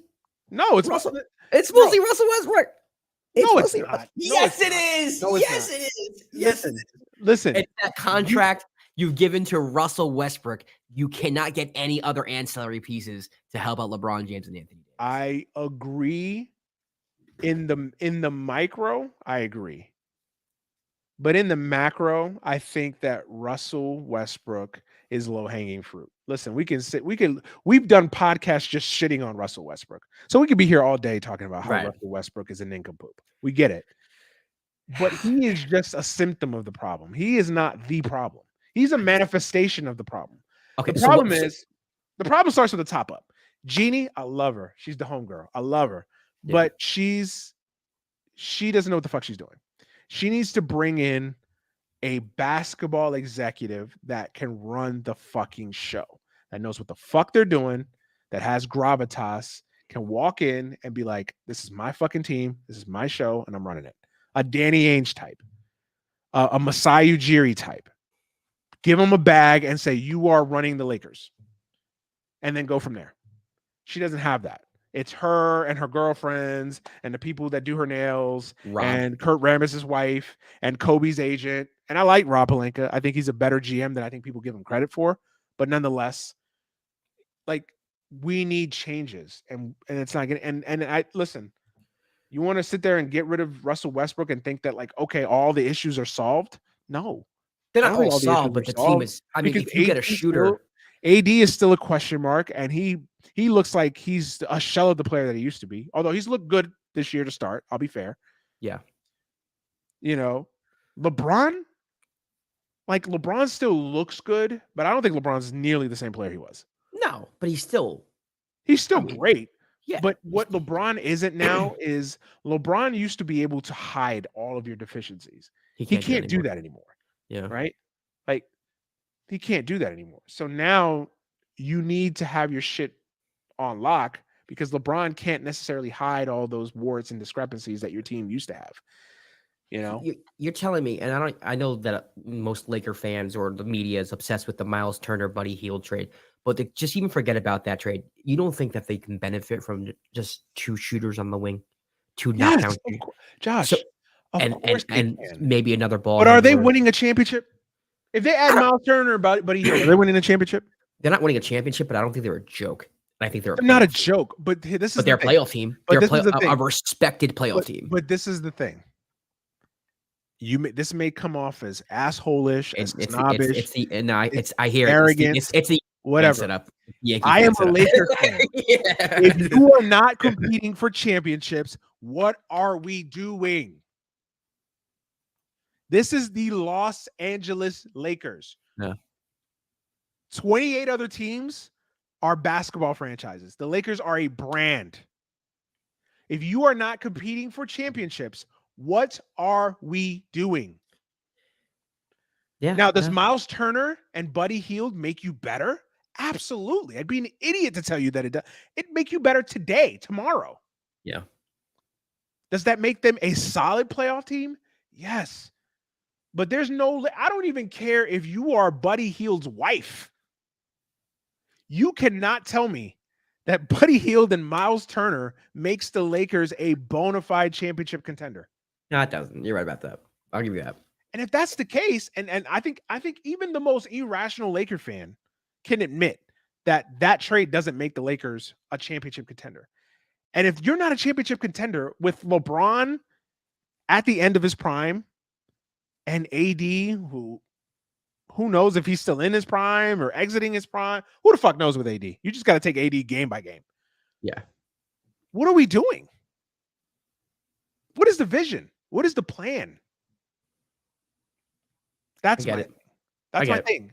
And I know it sounds arrogant and oh my God, if you were a Kings fan, you wouldn't be talking like this. But you're right. I'm not a fucking Kings fan. I'm a Lakers fan. No, I get it. It's not good enough to be the 4 seed and be out in the second round. Because again, then what are you doing? Like, yeah, your window is either to win a championship or not. And if you're not winning a championship, then what are you doing? Because okay, the Lakers get the 4th seed and lose in a conference semis in 7 games to Memphis. Okay. Was your year a success? No. Because you didn't win a championship. And that's another year that's off the LeBron engine. Yeah. You know what I mean? Like, that engine doesn't have the ceiling anymore. I mean, honestly, bro, I'm at the point now where I'm really like, hire a big name executive that knows what the fuck he's doing. And then and the first thing I would do is I talk to LeBron, like, look, LeBron, we love you. We appreciate you. In 3 to 5 years, once you retire, we'll hang the jersey up on the rafters. We'll hang both jerseys up if you want. It's not working. I think low key, deep down, it's not working. We know it's not working. Yeah. Give us a list of 3 or 4 teams you want to go to that have a chance to win a championship, and we'll facilitate a trade.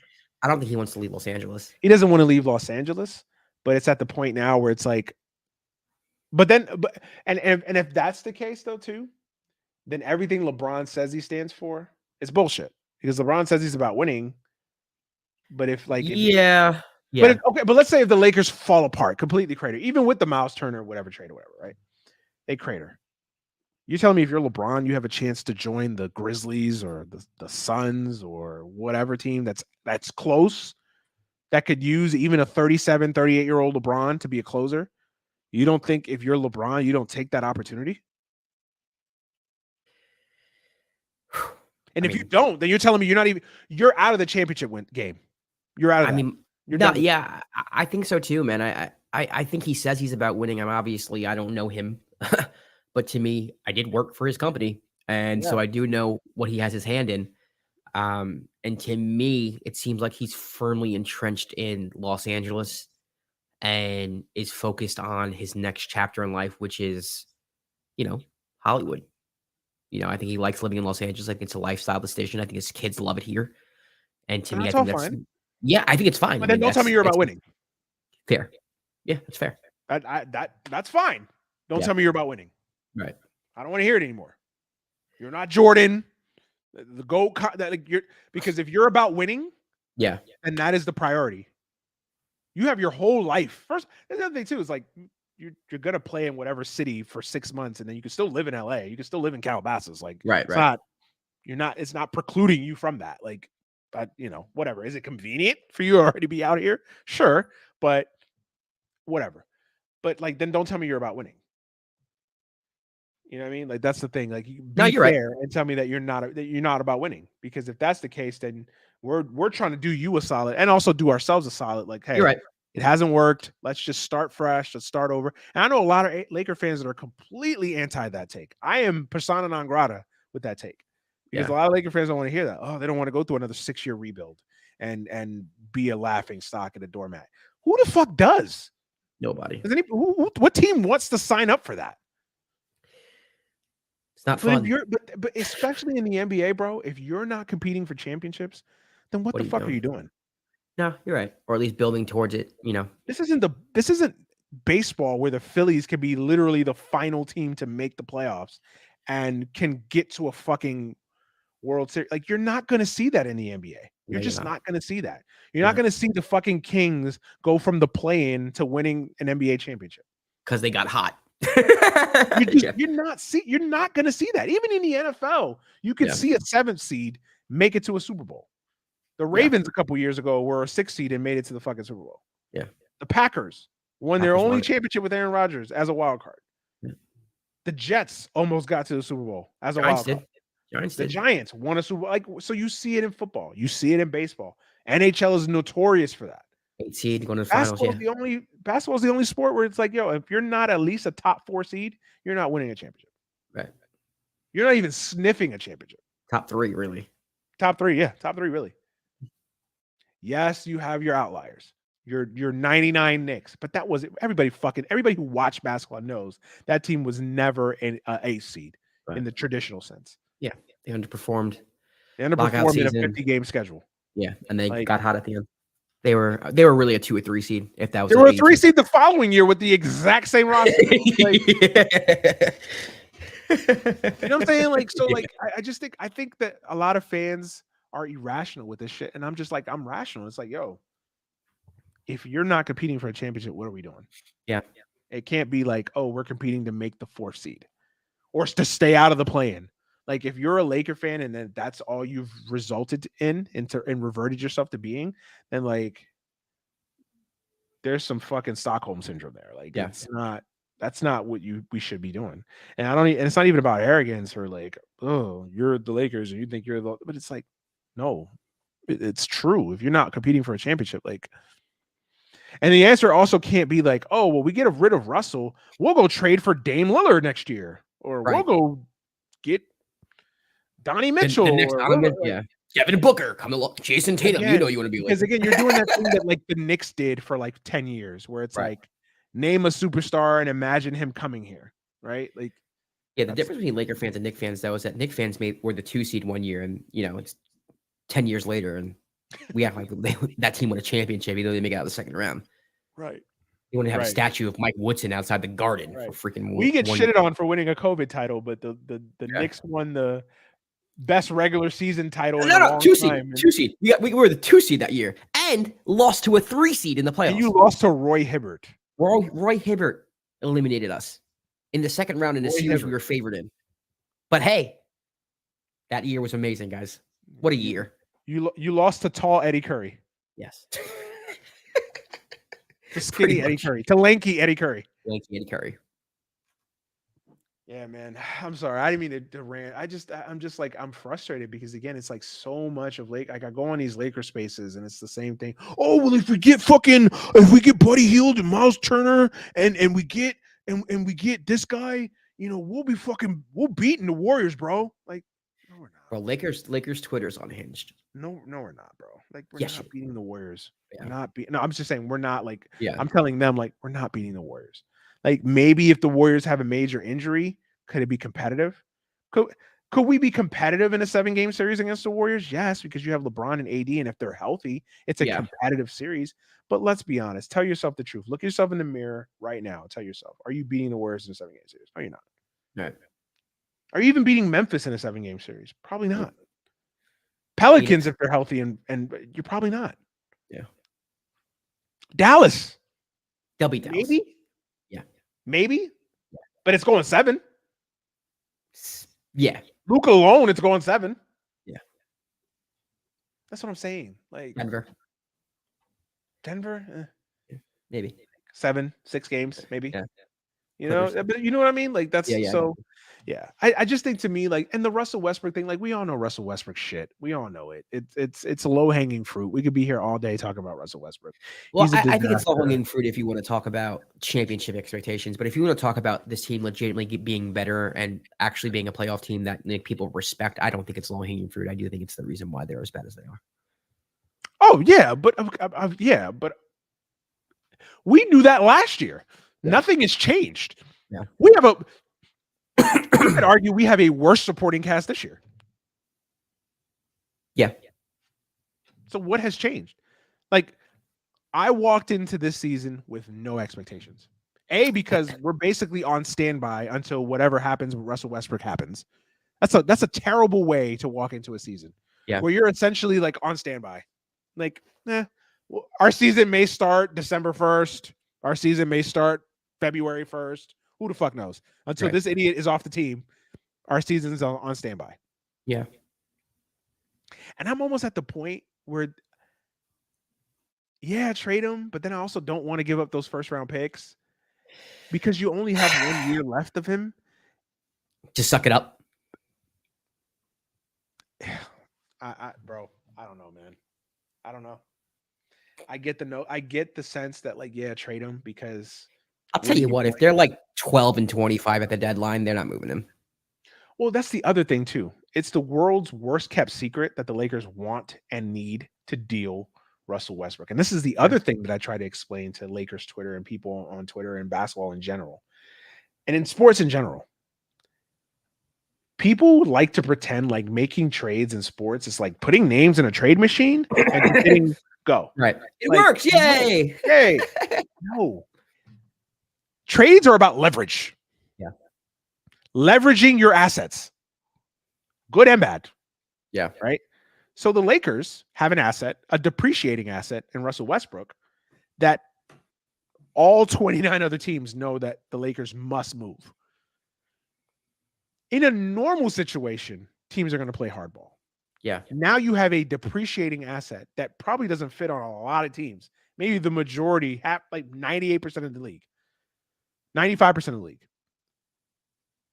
It's going to make it harder for you to trade because everybody knows A, you have to trade him, and B, he's a depreciating asset, and C, what kind of value are you going to get for him? If I'm the Pacers, I'm like, why would I want Russell Westbrook? Even if he is an expiring contract. I got to get some bang for my buck too. And what's the bang for their buck? First round picks. Right. They're in the business of picks. They're not in the business of Russell Westbrook. Right. And the fans don't understand that. Just trade him and get what you can for him. Like, okay, yeah, that's fine. What can you get for him? Yeah. What does that do? They should have never traded for him. That was the problem. And that's on LeBron. That is on fucking LeBron. LeBron wanted Westbrook because, again, it was LeBron ring chase. And you got in bed with this fucking venomous snake, and now you can't get out of it. It's wild to me that as smart as we say LeBron is on the basketball court, that he didn't see this coming. That as high of a basketball IQ that he has. Ego, man. LeBron is like, I can make it work with anybody. I got Timothy Mozgov within a couple games of an NBA championship. Matthew Dellavedova. So in LeBron's mind, he can make anything work. Yeah, but those were like ancillary pieces. You're talking about him being a foundational piece. Ego. Your ego will do if you don't check your ego at the door, man, it could do horrible things to you. And I think LeBron, more than anybody, has an ego. And I think he feels like, hey, I can make it work with anybody. So he just said, listen, it's probably not the greatest. It's not the most ideal move, but he's my boy. I can make if he'll buy in, he'll buy in with me. Okay. Okay. Yeah, I'm just shocked that he thought that could work because it wasn't like one of those things where many people were like for it, or I don't know anybody who loved that trade. I know NBA Twitter loved it, man. I mean, last year before the last season started, people were picking the Lakers and Nets to be in the NBA Finals, like penciled them in, like 95% of people. I knew that this was going to be a disaster from the start. There was no. I did too. Yeah, for this trade, like none. I was like, yeah. At best, at absolute fucking best, I thought we were like a seventh game of a conference semi. Yeah, maybe like an Western Conference final. Yeah, but that's it. At best, and it's just been a disaster ever since. I mean, that shot he took the other day. I mean, it is baffling. At best. I don't know who had a worse performance on Sunday. Russell Westbrook or Bob Melvin, the manager of the San Diego Padres. I mean, you've got Bryce Harper with a man on, and you don't bring in Josh Hader, right? Or pitch around him. No, and worse than that, Trent Grisham with one out and a guy on, and the 9th place hitter, who's like a career 200 hitter, but Babe Ruth in the playoffs for some reason. Bunts. That is one of the worst fucking plays I've ever seen in all of baseball, ever in my life watching baseball. And I've watched baseball for over 30 years. Yeah. I'm like, what are you doing? What are you doing? And as bad as that play was, the Russell Westbrook jump shot is like on par with it. Like, that's how bad that shot. I was just like, and then his explanation. Yeah. Listen, we could be here all day talking about Russell Westbrook. I mean, it encapsulates everything that people don't like about him and that people hate about his game. And it just baffles me that other people just can't see that. But we don't have to get into that. And then we shit on Ben Simmons, right? Because he's never improved and he's been in the league for how long? But Ben Simmons knows his limitations and actually had Westbrook. Like, what do you do in the summertime? Do you even like attempt to get better at a shot? Like, I know getting like basketball IQ is one of those things that you have or you don't have, but like at least try to become a better shooter. I mean, who's to say he hasn't tried? To me, it's an IQ thing. He should have taken the shot, period. I mean, once he went up to shoot the ball, AD and LeBron were like, what are you... Like, even if he made it in, it was still a bad shot. It was a terrible shot. Basketball play. Let's move on. I'm getting triggered just thinking about it. Let's talk about our another favorite person. We'll wrap up. Kanye West, or Ye. Oh, that's what he's known as now. Ye. Ye. For the uninitiated, Kanye West. Yeah. Is Kanye finally over? Is he finally canceled? Yeah. For now. Did his mouth finally catch up to him? I think it caught up to him in the sense where I don't think we'll be hearing from him for a while. I don't think, he can now sell out shows and Sunday's church services like he used to. It's sad to see. But I think it's deserving. I don't point to it as cancel culture. I think it's just consequences of his actions, if I'm being completely honest with you. It's a shame it took this much because he said some crazy shit in the past. So it's not like this is like something new that he said. I mean, this could have happened a long, long, long time ago with a lot of things that he said. So for me, I mean, I can understand, and I'm seeing tweets on my timeline where it's like, Kanye's been saying crazy shit for years now. He said slavery was a choice. He said a lot of different things that he didn't get canceled for. Like, why is it now all of a sudden this? Well, and it feeds into the narrative that like, oh, see, Kanye was right. Jews do run the world because you can be anti-black and not get in trouble, but anti-Semite and you. To me, it's just, yes, there's some validity to that, but that still doesn't make Kanye right in anything. No, it doesn't make him right whatsoever. Listen, a lot of people have mental illnesses, and it's a real thing, but he's still an asshole. And I think people need to realize. Yeah, I'm so fucking tired of that fucking trope that gets thrown out there. Oh, he's bipolar. There are a lot of since his mother died. I know a lot of fucking people that have had strife in their life, that have had death in their life, that have had tragedies in their life. My fucking siblings were 13 and 14 when they lost their father. They're not out here fucking running around being Kanye. Right. I'm sorry. Like, you only get so much. Like, and I understand that the death of his mother may have fucked him up. I understand that he has a bipolar condition. Allegedly, he has a bipolar condition. He doesn't like taking medicines. I understand all of that. But he's still an asshole. And he's an asshole that has been enabled by the entertainment medium for so long. Not just fans, but other people, other celebrities, other artists, other rappers that have enabled his behavior for so long. Like, other rappers have enabled his behavior for so long because he's a genius. I mean, Nori just put it on the podcast. Like, exactly. You took the words right out of my fucking mouth, bro. Yeah. Nori, because he's my friend. I gotta like, bro, what the fuck did you expect putting Kanye on was going to happen? And if you put him on like that, you have to challenge him. Exactly. Have to. Exactly.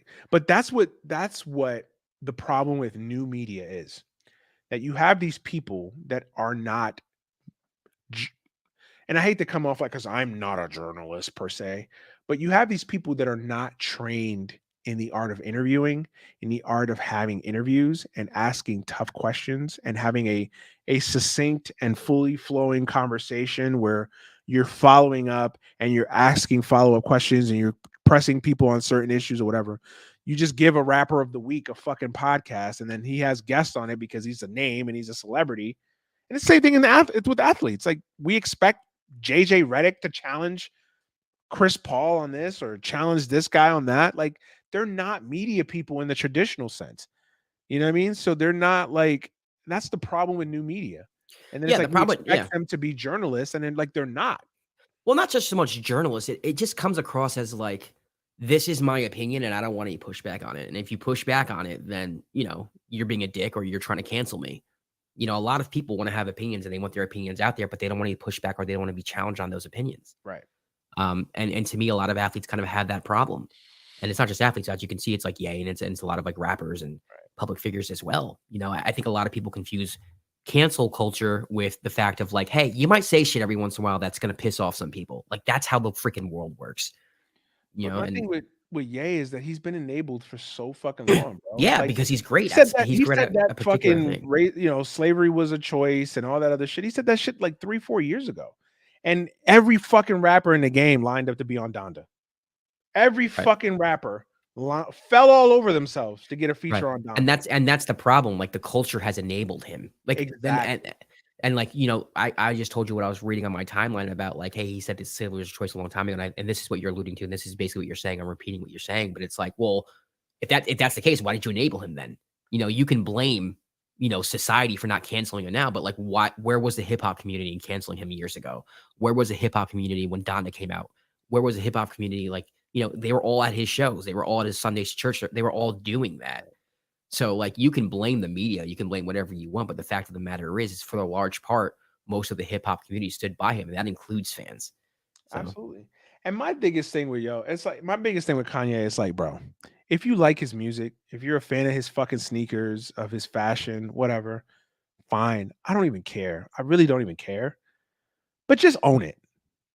Don't try to fucking intellectualize his fucking moronic behavior. There's nothing intellectual about it.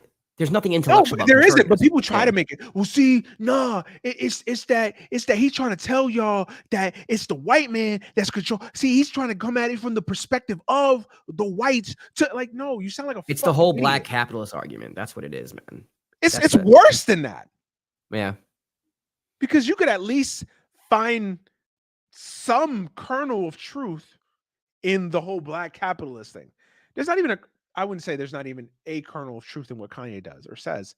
There is, but it's like layered in a bunch of nonsense and babble that makes no fucking sense. Right. Like because you like fucking Yeezys, yeah, you intellectualize it. And it's like, no, like, bro, you can like Yeezys and still say, like, yo, he's a fucking idiot. I like Yeezys. And you can also be a capitalist and want to see black people succeed in capitalism and not be anti-Semitic about it. Facts. And not, yeah. And I think a lot of people conflate things like that. You can say, hey, listen, the black community for a long time has been, held down when it comes to advancing their businesses and their brands. And that's not fair. And, we need a lot more black millionaires and we should see them thrive. But you can say all that without saying, hey, Jews run the world and all this anti-Semitic bullshit. And people conflate the two. And I don't understand why people just can't separate that. It actually kind of disturbs me how illogical some people are when it comes to that type of stuff. Because it's that tribalistic mentality. It's like, if I'm a fan through it all. But it's not even really a fan. Like, I get what you're saying, but to me, it comes across more ignorance than like fandom, if that makes any sense. Hey, there could be a thin line between ignorance and fandom. Yeah. No, you're right. I mean, listen, I get it, man. I just want people to own it. I just want people to own their bullshit. They don't know it's bullshit. That's the problem. I think they do, but I think some of them do. But I think some of them. You're right. I think it's some of them. Like the Candace Owens she knows. Like they know. The people enabling the run of the mill Kanye fan that's like in Tampa, like He may not know or she may not know, but I think they know. I think people know. I think people, again, people try to justify their fandom. Like, yo, if you just like Yeezys, just say you like Yeezys, bro. Yeah. It's okay, but you don't have to intellectualize and cape for Kanye's ignorance. Like, listen, I criticized Kanye religiously. You could call me a phony, but I think Yeezys are dope. I wear them. Does that mean that I'm enabling Kanye? Maybe to a sense. Maybe I'm a phony too. But I don't pretend that because I like what he does or I like Donda or I like some of his old work or whatever, that I'm just going to turn a blind eye to the stupid shit that he says now. Right. That's my issue. It's like you can criticize that person and it's okay. And have him want to be held responsible too, not just right, criticize. Exactly. Yeah.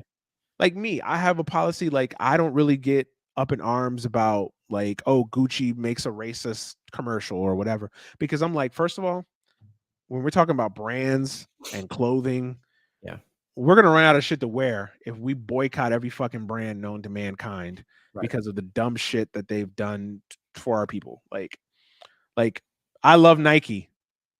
They operate in sweatshops all over Southeast Asia. Right. So are we gonna just stop wearing Nikes? Right. Like, I mean, it's like how far are we willing to go with that? Like, yeah, and then someone would be like, well, who are you to take the moral high ground and call Kanye out for what he said? Like that, and that's what the conversation. And you know what? You're right. But at least I'm honest enough to own my own hypocrisy. Right. You don't. Right. You know what I'm saying? I don't try to intellectualize his bullshit. Right. Like, you're not acting like he's making a solid point when he says what he says. When he's not. And I fucking love Jay-Z. But I fucking called Jay-Z the fuck out when he said something fucking like capitalist is a fucking word that was made. Like he sounded ignorant as fuck.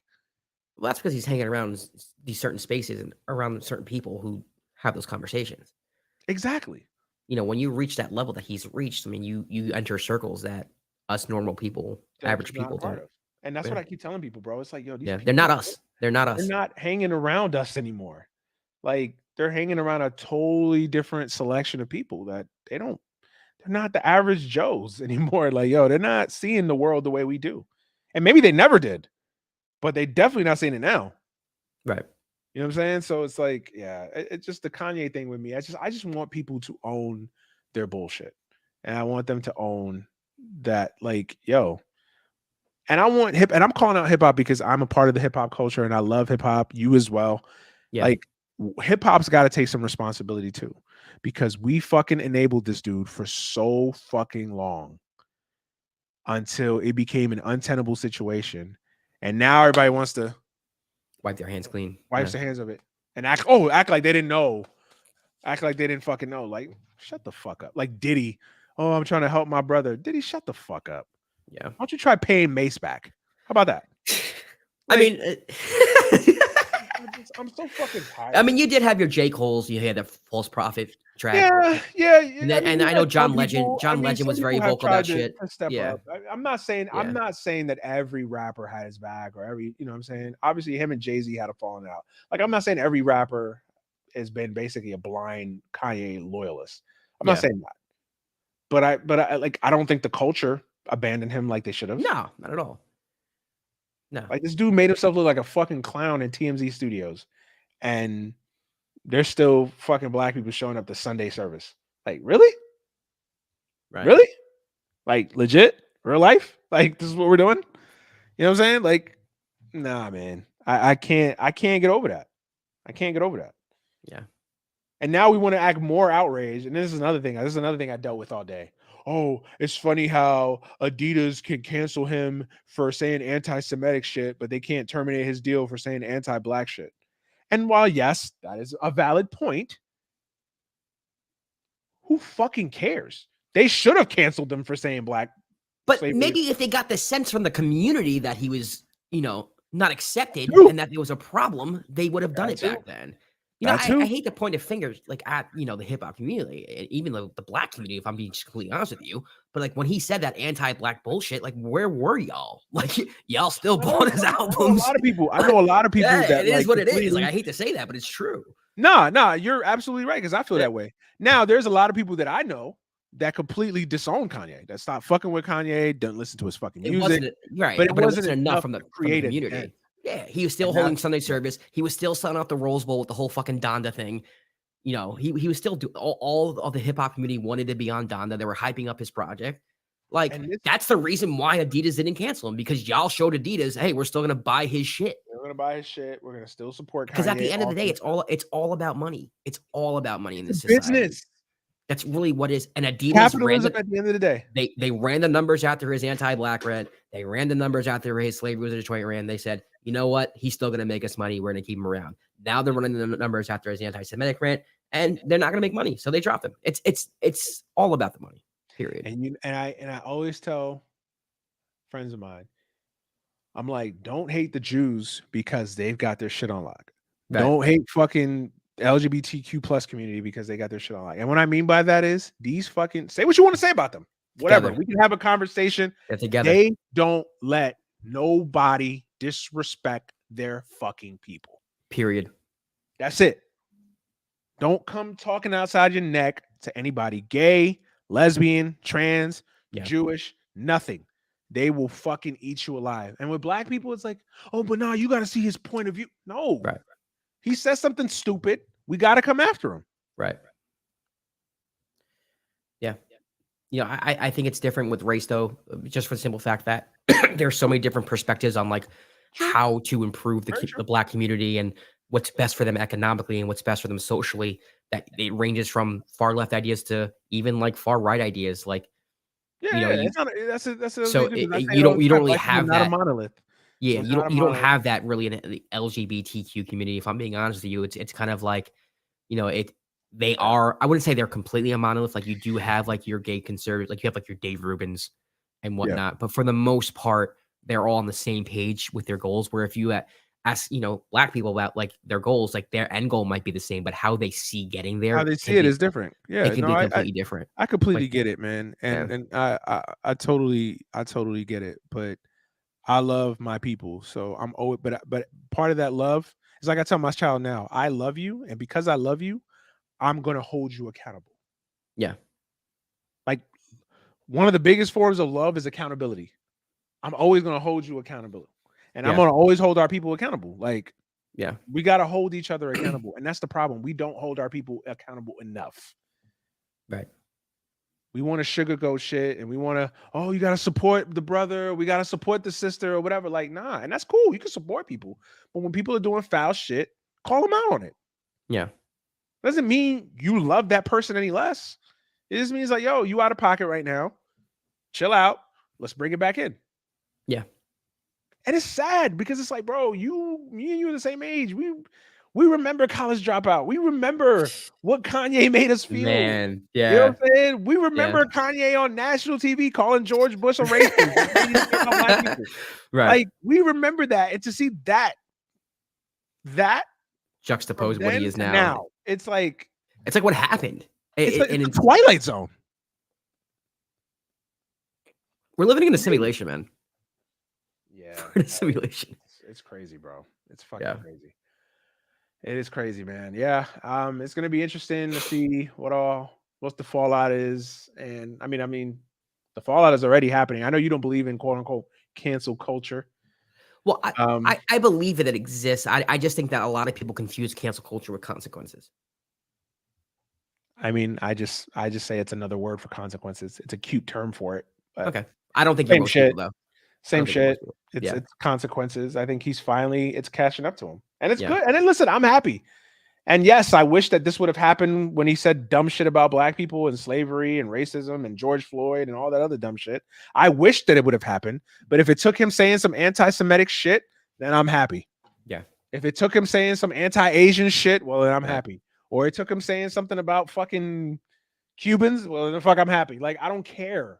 It was almost like he got away with saying shit about black people, and then he was like, maybe I could take this up a notch. Like, that's what it feels like, where he's like, I can get away with anything if I could say it about my people. And that's the other thing, too, is like when these people, they think they're invincible, bro. Like, when you are so used to getting away with all, or just walking away unscathed with all the shit that you say, it's like, well, what can I not say?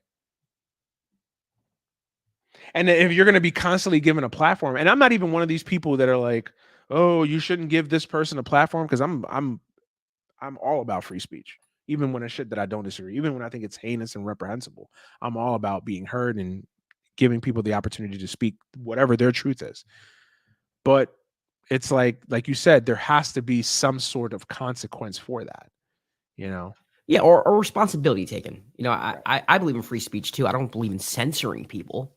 But I do think if you're going to have problematic figures or controversial figures on your program, you have to be aware that that's happening, and you have a responsibility not to spread anti-Semitic, racist, sexist, transphobic, homophobic bullshit. Just challenge it. Or you have that person on like, hey, listen, you're saying some anti-Semitic shit. Right.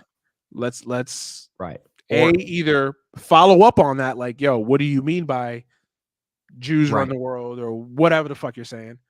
Challenge that person, or cut them off and be like, yo, we're not going down that route. If you want to have a clear, concise conversation, we can do that. But if you're just going to be spitting off and psychobabble, then it's like, yeah. But a lot of people, like, listen, you know how the media is, bro. Like, they want access.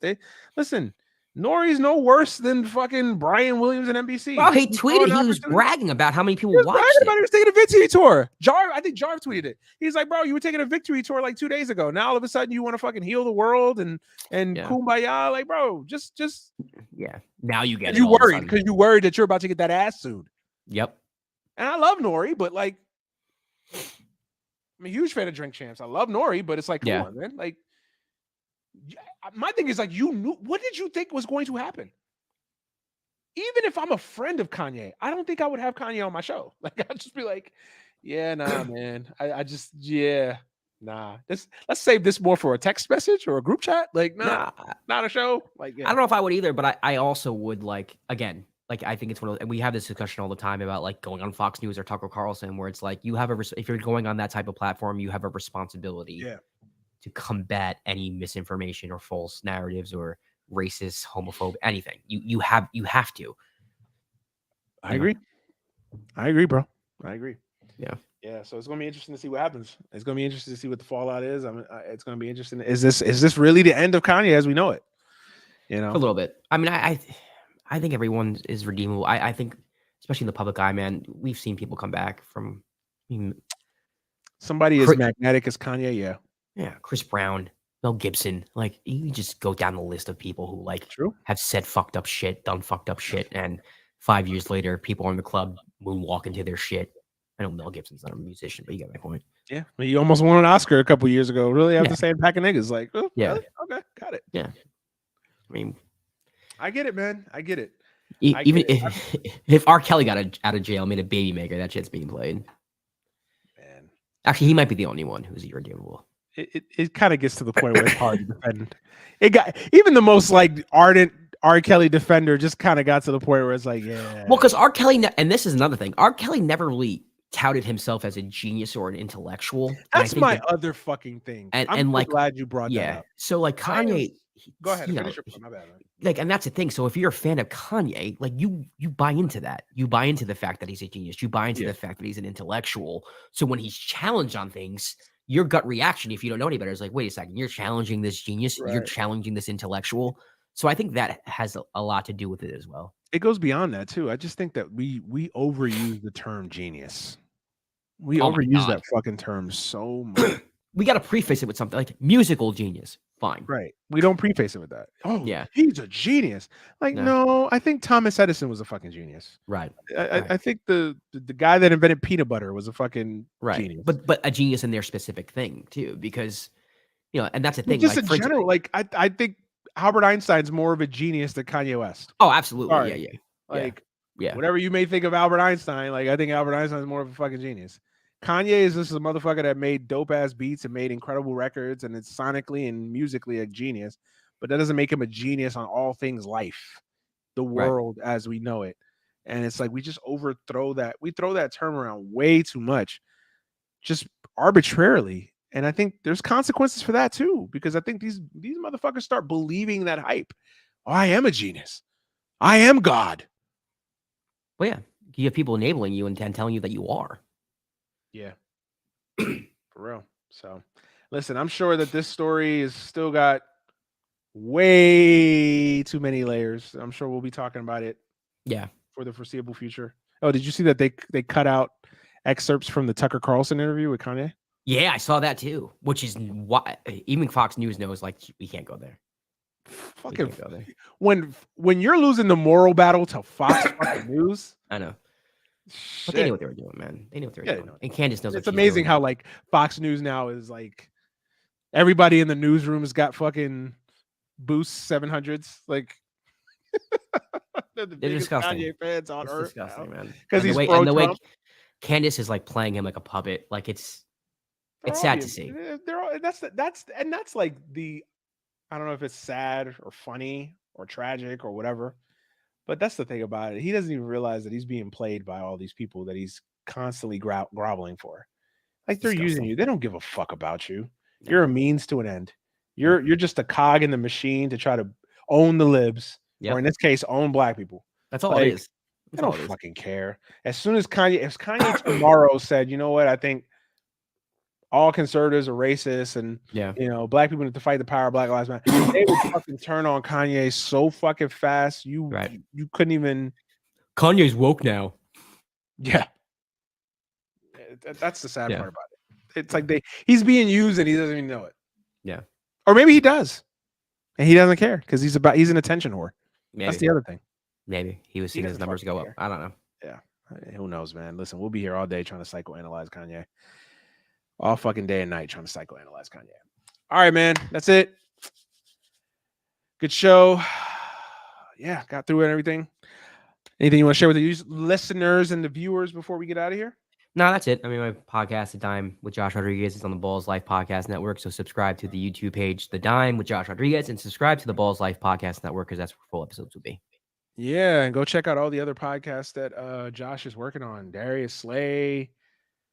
Jordan Poyer's podcast, any other podcast that's on the volume, check it out. Go support. Tell him Josh sent you. Get this guy ready. Yeah, man. As always, you guys know where to find us. Josh Rodriguez at Josh_Rodriguez_ at DManuel Brown. I got a new Instagram. My Instagram got hacked, so I've got a new IG. Man, gotta get my followers back. So please follow me on Instagram, Mr. Manny Brown on Instagram. At Mr. Manny Brown, and of course on Twitter at DManuel Brown. Of course, you can follow this show at AGS Pod on Twitter, AGS Podcast on Instagram, and you can find this podcast anywhere where you can find podcasts for free online. Thank you for your support. Thank you for watching. Subscribe to the YouTube channel. Leave a comment. Subscribe. Like this video. Like this podcast episode. All the things that every podcaster tells you. Y'all know what to do. Please do that. Helps us keep doing this show. So. With that said, Josh Rodriguez, I am Manny Brown. We are out of here. Peace.